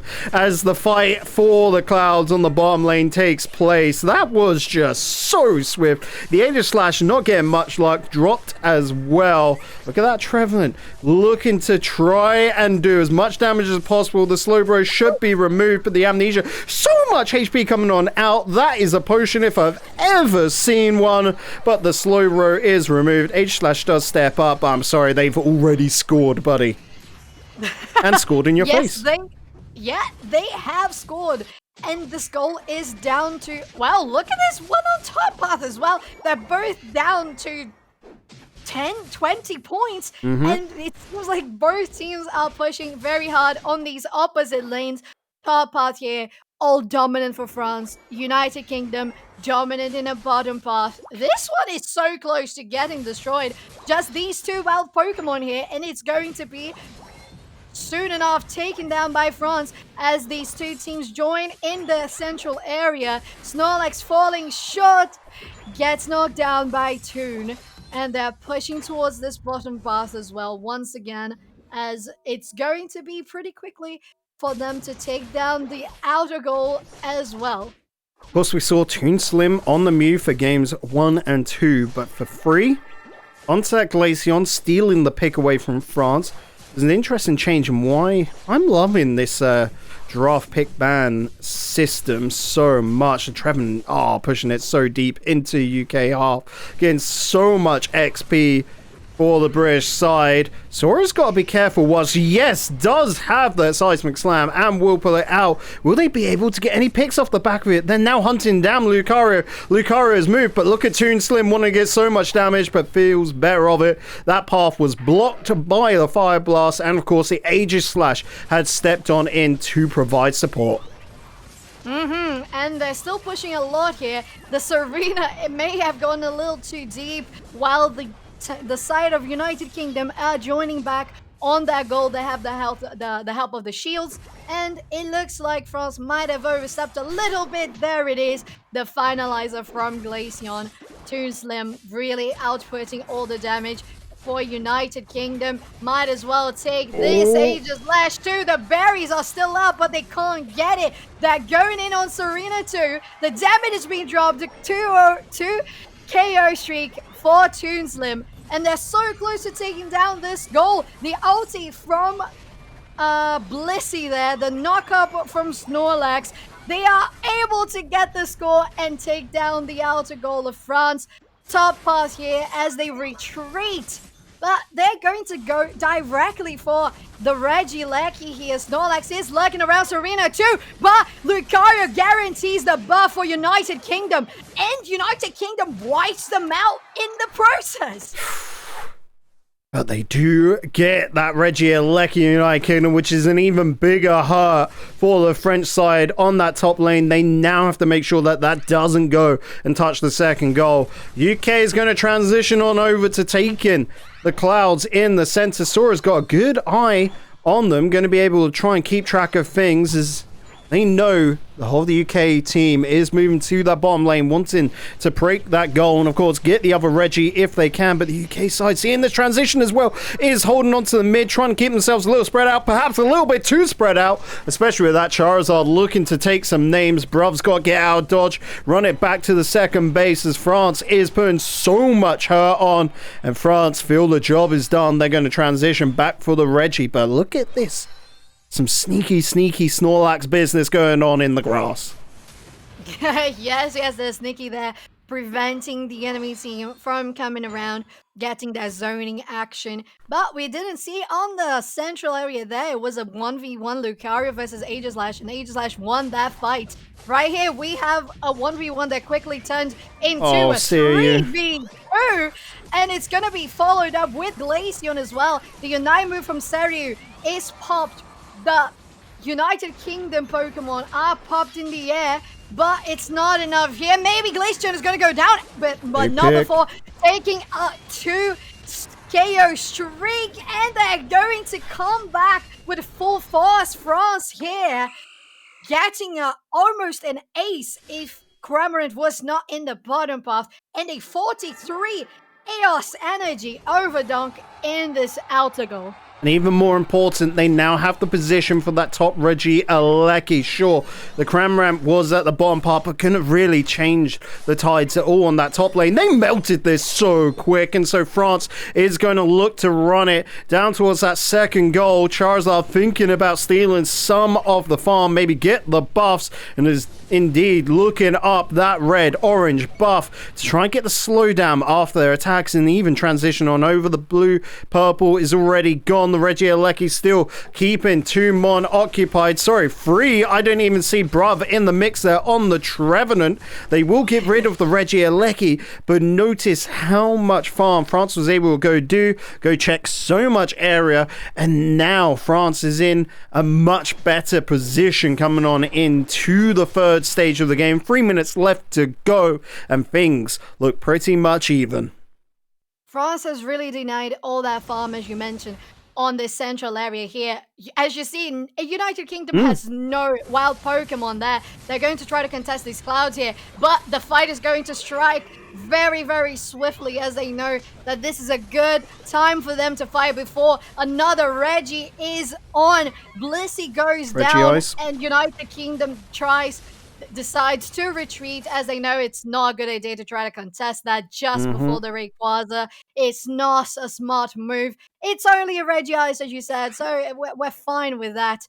But all the farm that France has accumulated so far has granted them with almost all of their Mon, with almost 50 Chaos coins in their pocket, and of course the XP advantage nonetheless. And it's going to be Serena going deep on the Cramorant here, left undefended. They can't win a 1v1 here, can they? But maybe a 2v1 they can. They're popped in the air. Her Majesty is trying to take down Cramorant, who pops the ulti there. They take down Serena. It's a 5v4 while France is melting. It was a distraction.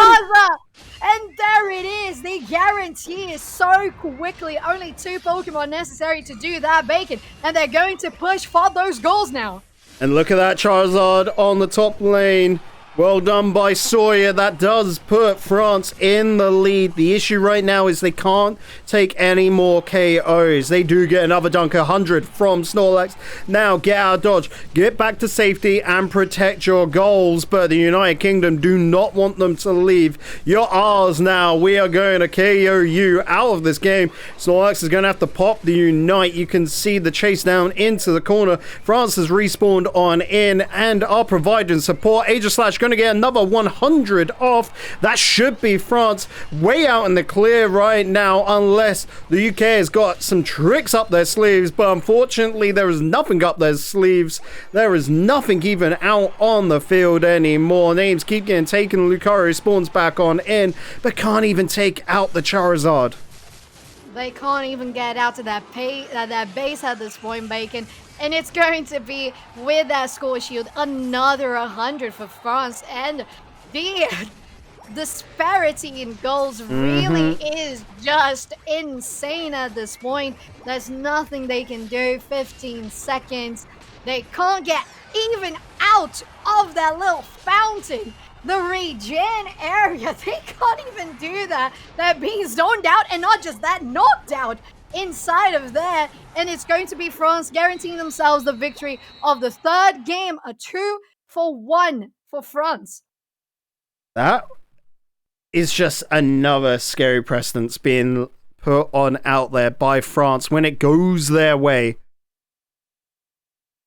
boy, does it go their way. It's scary how good France can be when they get the ball rolling. How often do you see an almost 1,000 score win in competitive play? Once in a blue moon. Yeah. Once in a blue moon, exactly. You might as well see those as often as you see werewolves, and that is just not the case. France really throwing the snowball after snowball. We know there was a great victory for United Kingdom in the last game.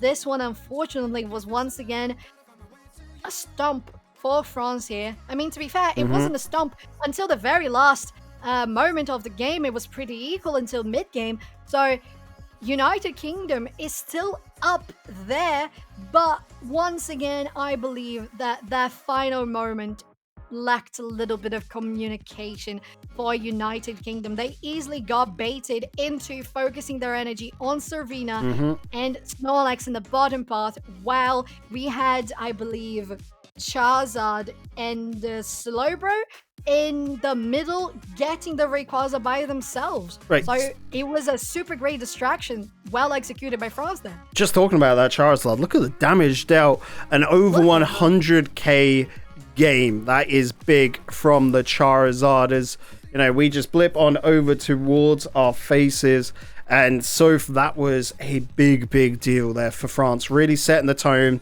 basically saying, you know what, yes, you got game 2, but we're taking 3 and 4, we're setting things back. This is going to be a bad case of deja vu for you, no matter if you like it or not. They're really not giving UK any options here. So UK really have to come up with new strategies, because if something like this happen again, there is no mental that can sustain this sort of pressure. France really relentless in those pushes, in their accuracy of how to execute their strategies. And the strategies have been really on point, I might say. Yeah. Right, we've been on point with the casting so far, so we deserve a cheeky little break. Guys, we'll see you in just under 6 minutes.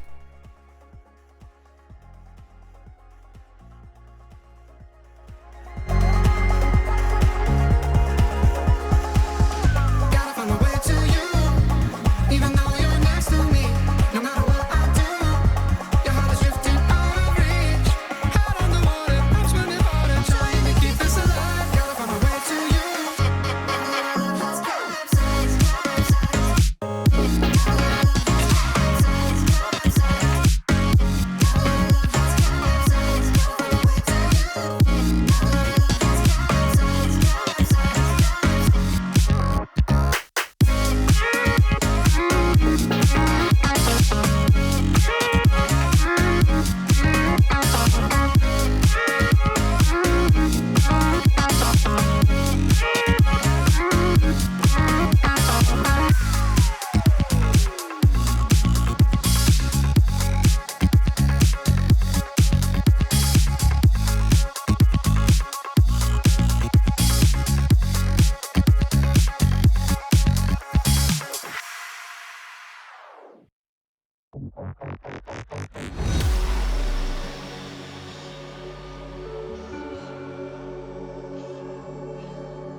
Look left, look right, and I come with a hook right. Hook right, hook right. This what the angles look like. Way up, stood high, taking the view when it look right. And oh, it's the good life, whipping the sauce when I cook like. Look left, look right, yeah, come with a hook right. Hook right, hook right, hook right. Make all the man them look twice. I'm way up, stood high, but I've been in the field like Suge Knight. And they know this took time. This what a legacy look like. This what I come with a come with a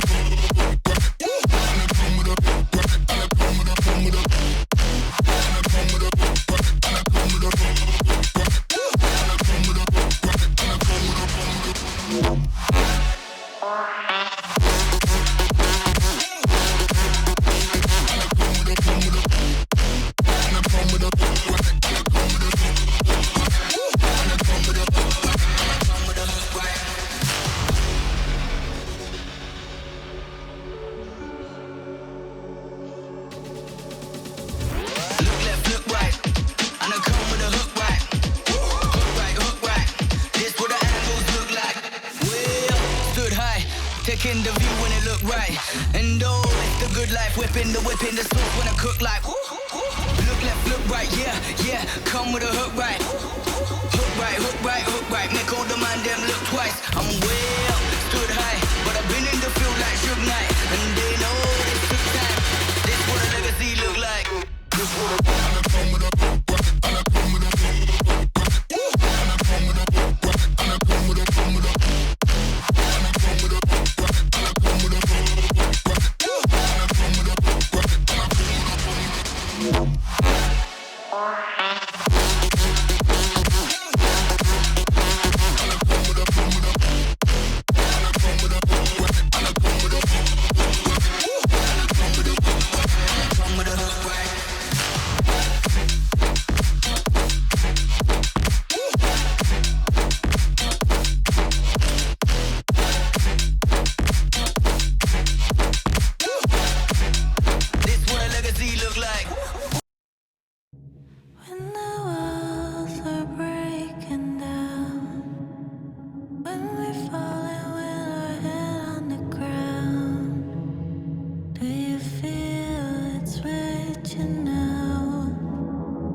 got nothing to hide.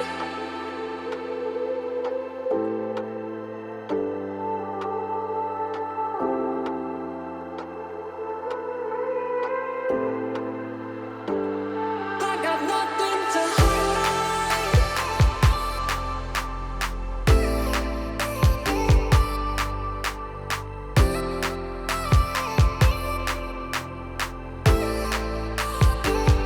I got nothing to hide. Got nothing to hide.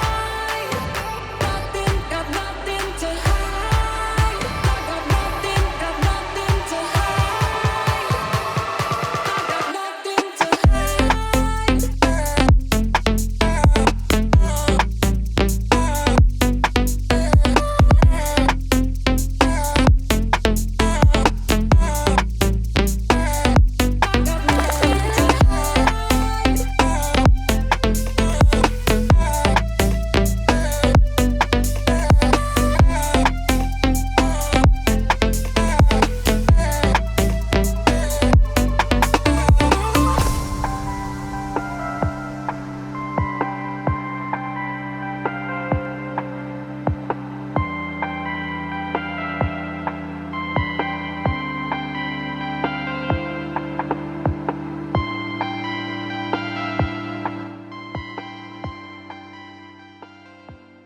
Welcome back, folks, and well, I'm not gonna lie, I'm dropping you in it so far to extend the timer by an extra 2 minutes because you went and got a drink. It's fine. We got the drafts out of the way, and there was just some spicy old drafts. Oh yes, as we can see here, last pick for France was Greninja, the little mascot there.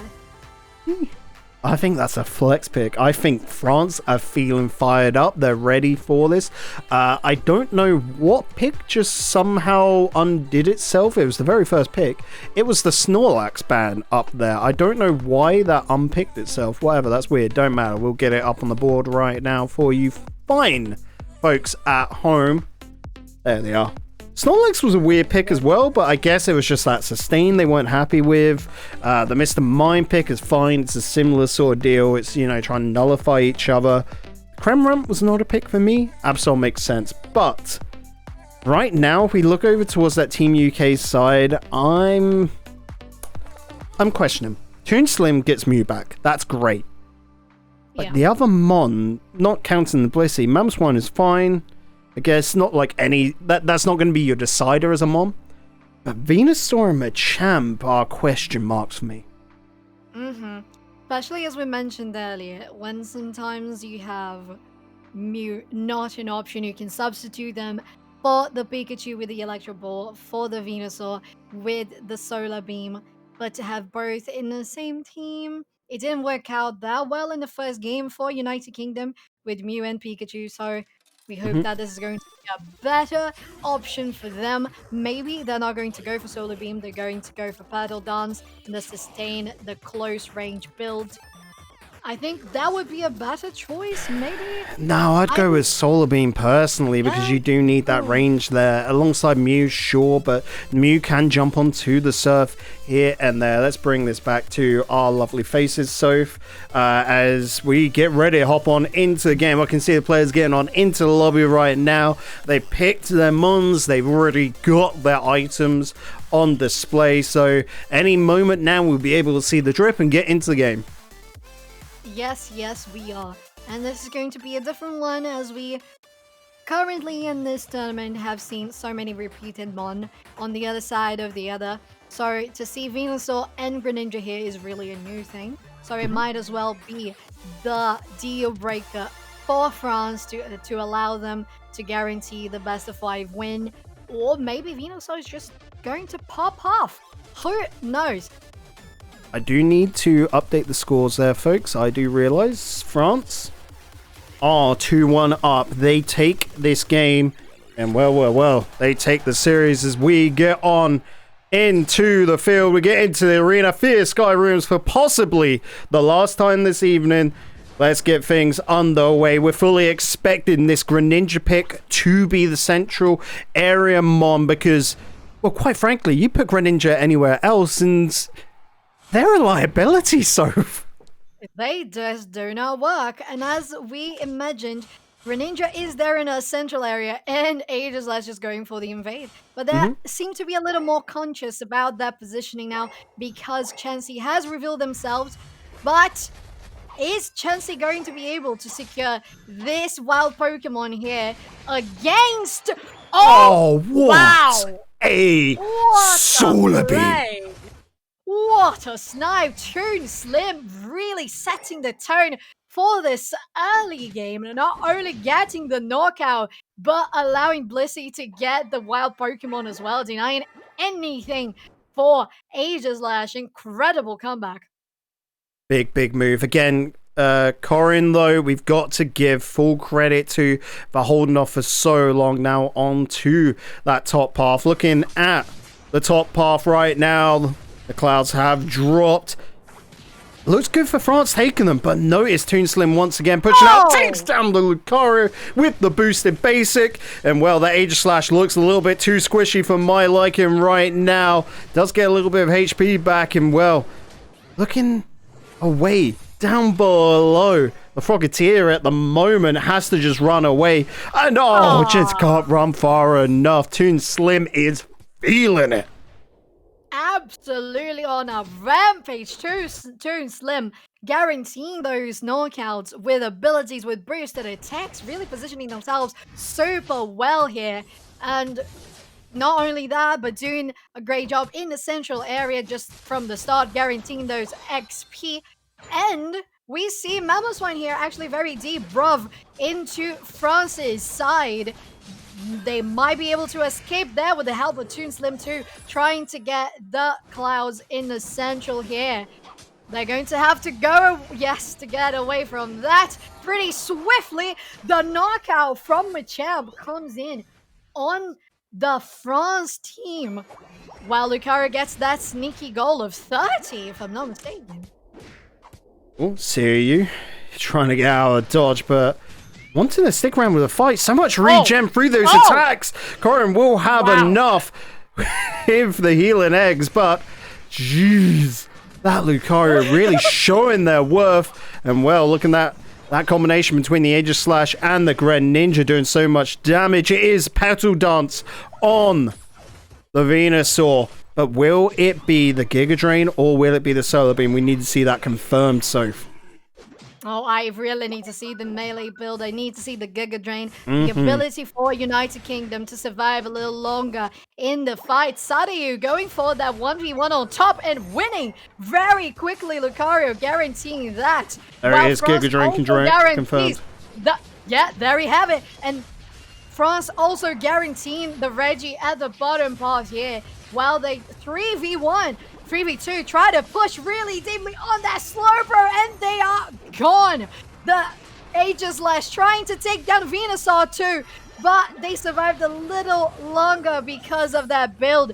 It's not quite enough. They end up falling as well, but Toon Slim is going to zone them out here. This Charizard is not getting away. Definitely not under Toon Slim's watch.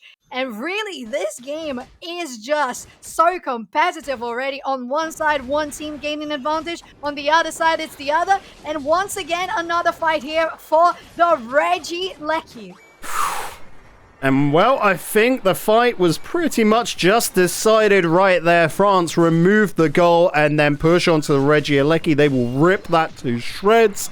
Over in the central area, you've got Mew just looking the farm out, and Bruv just has to hold off this Aegislash down on the bottom. Looking towards this top lane, are they going to look to really push the issue and force that Regieleki on in, have a big group fight up there? I think your answer has just been confirmed. Look, they're all lingering about and they will engage. Venusaur finally in play with the Unite pushed out, but will it be the big difference maker? Slowbro just going to slow on out, but no. Look at that from France. So much damage. The Charizard to boot takes down the Machamp. Slowbro does fall back. But Venusaur, you've got to be careful. There is a Greninja nearby. And Slowbro can just hold for so long, Soph.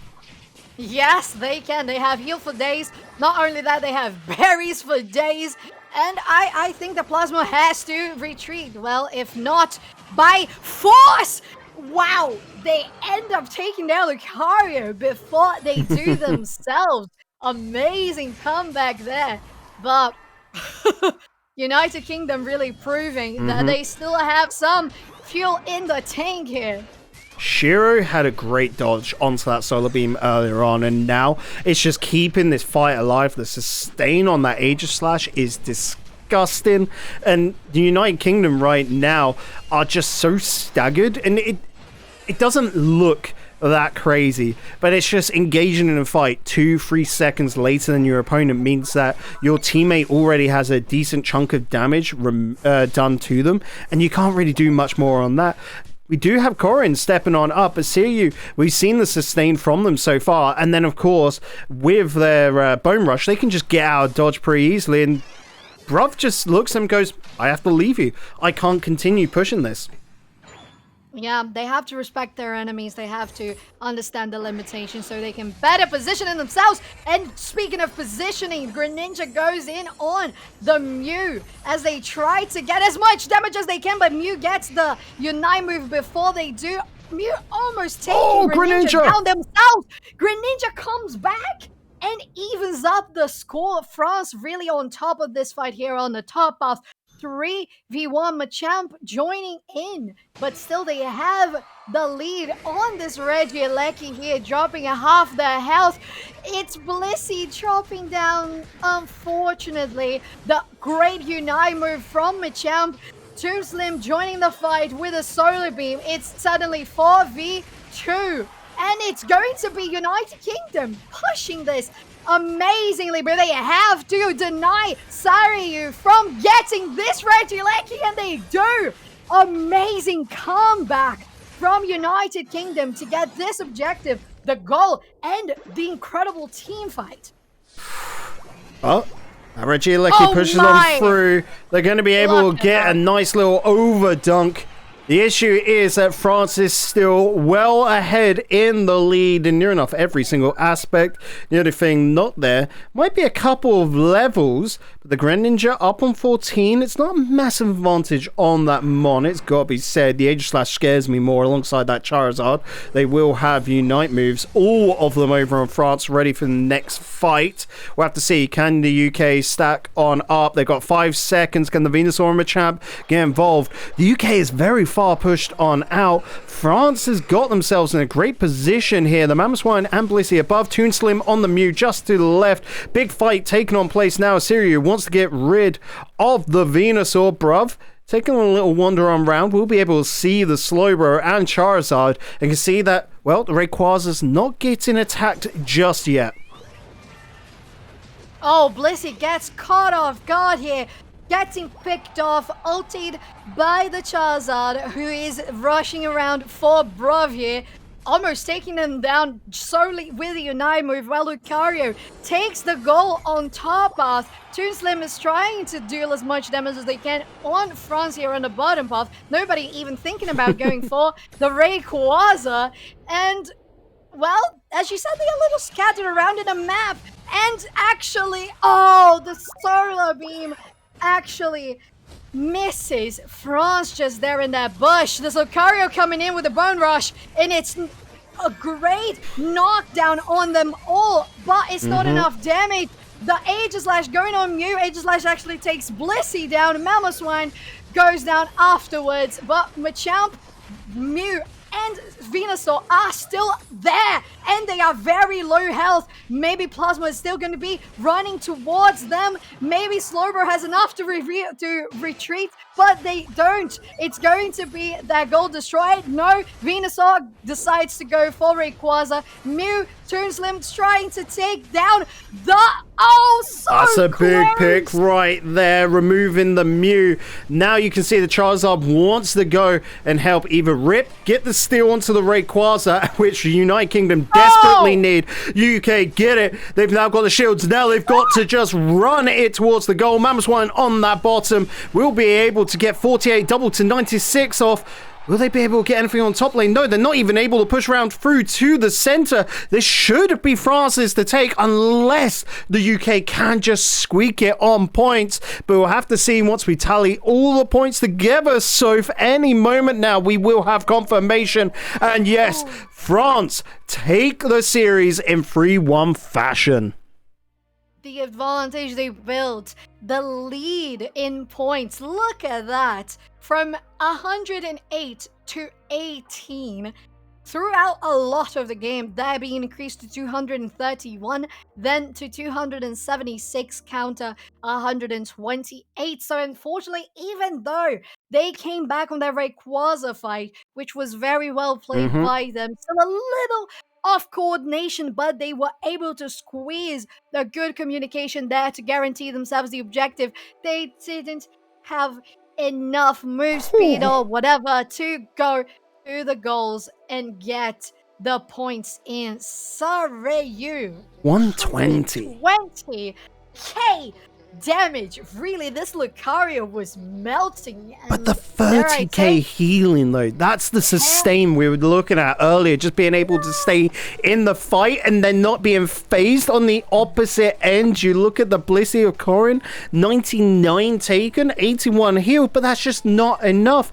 Corrin was just like near enough a meat sack there, just taking so many hits, but it was for nothing. The rest of the team, we saw a lot of KOs coming on out from Toon Slim, but final push, I think that damage just shows they were nullified for the game. Plasma wasn't doing a bad job, nor was Bruv, but we don't want to point out, like, when we look at final push, we're not saying you play bad or anything of the sort. We're just saying the team couldn't sync up as well as we saw from Team France.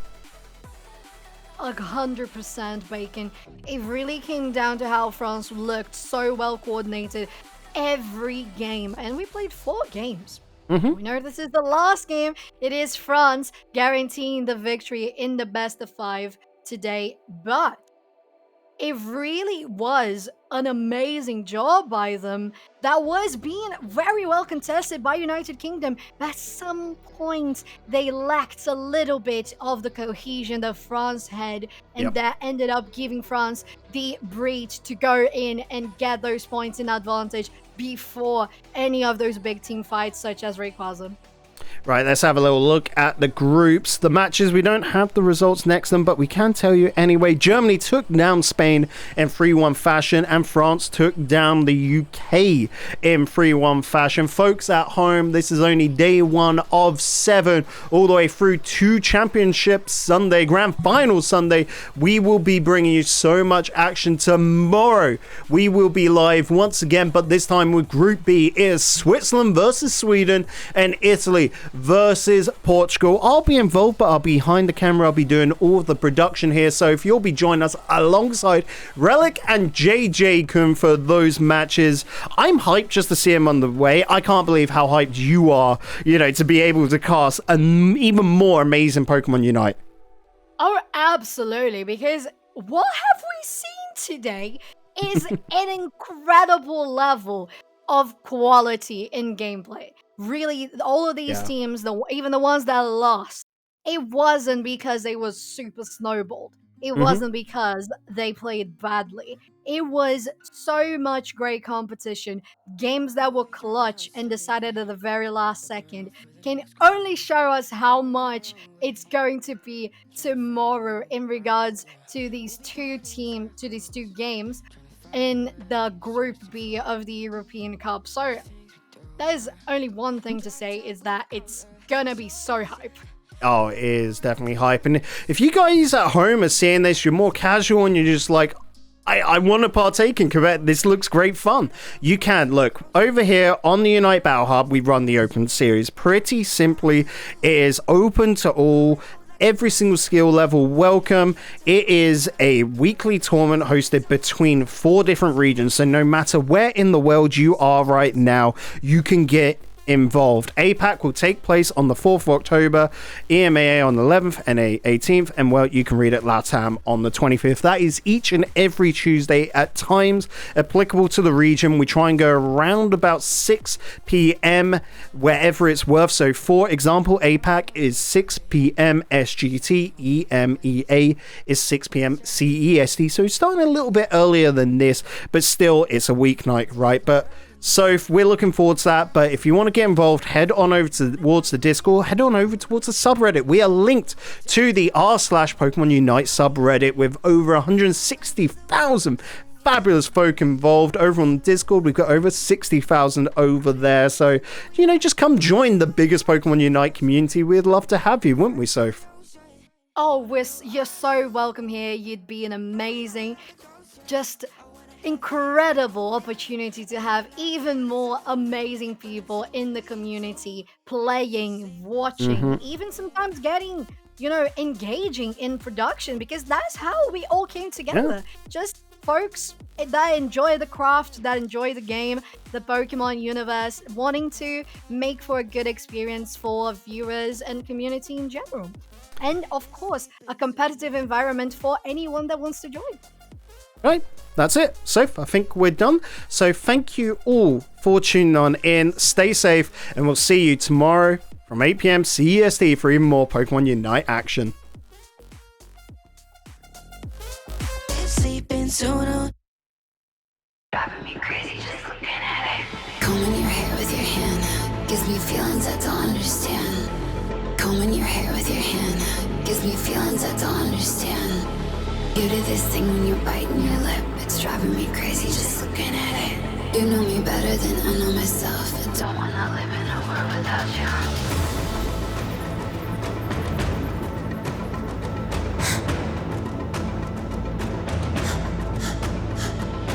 You do this thing when you're biting your lip. It's driving me crazy just looking at it.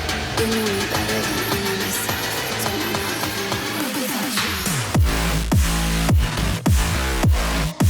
world without you. Without you, driving me crazy just looking at it.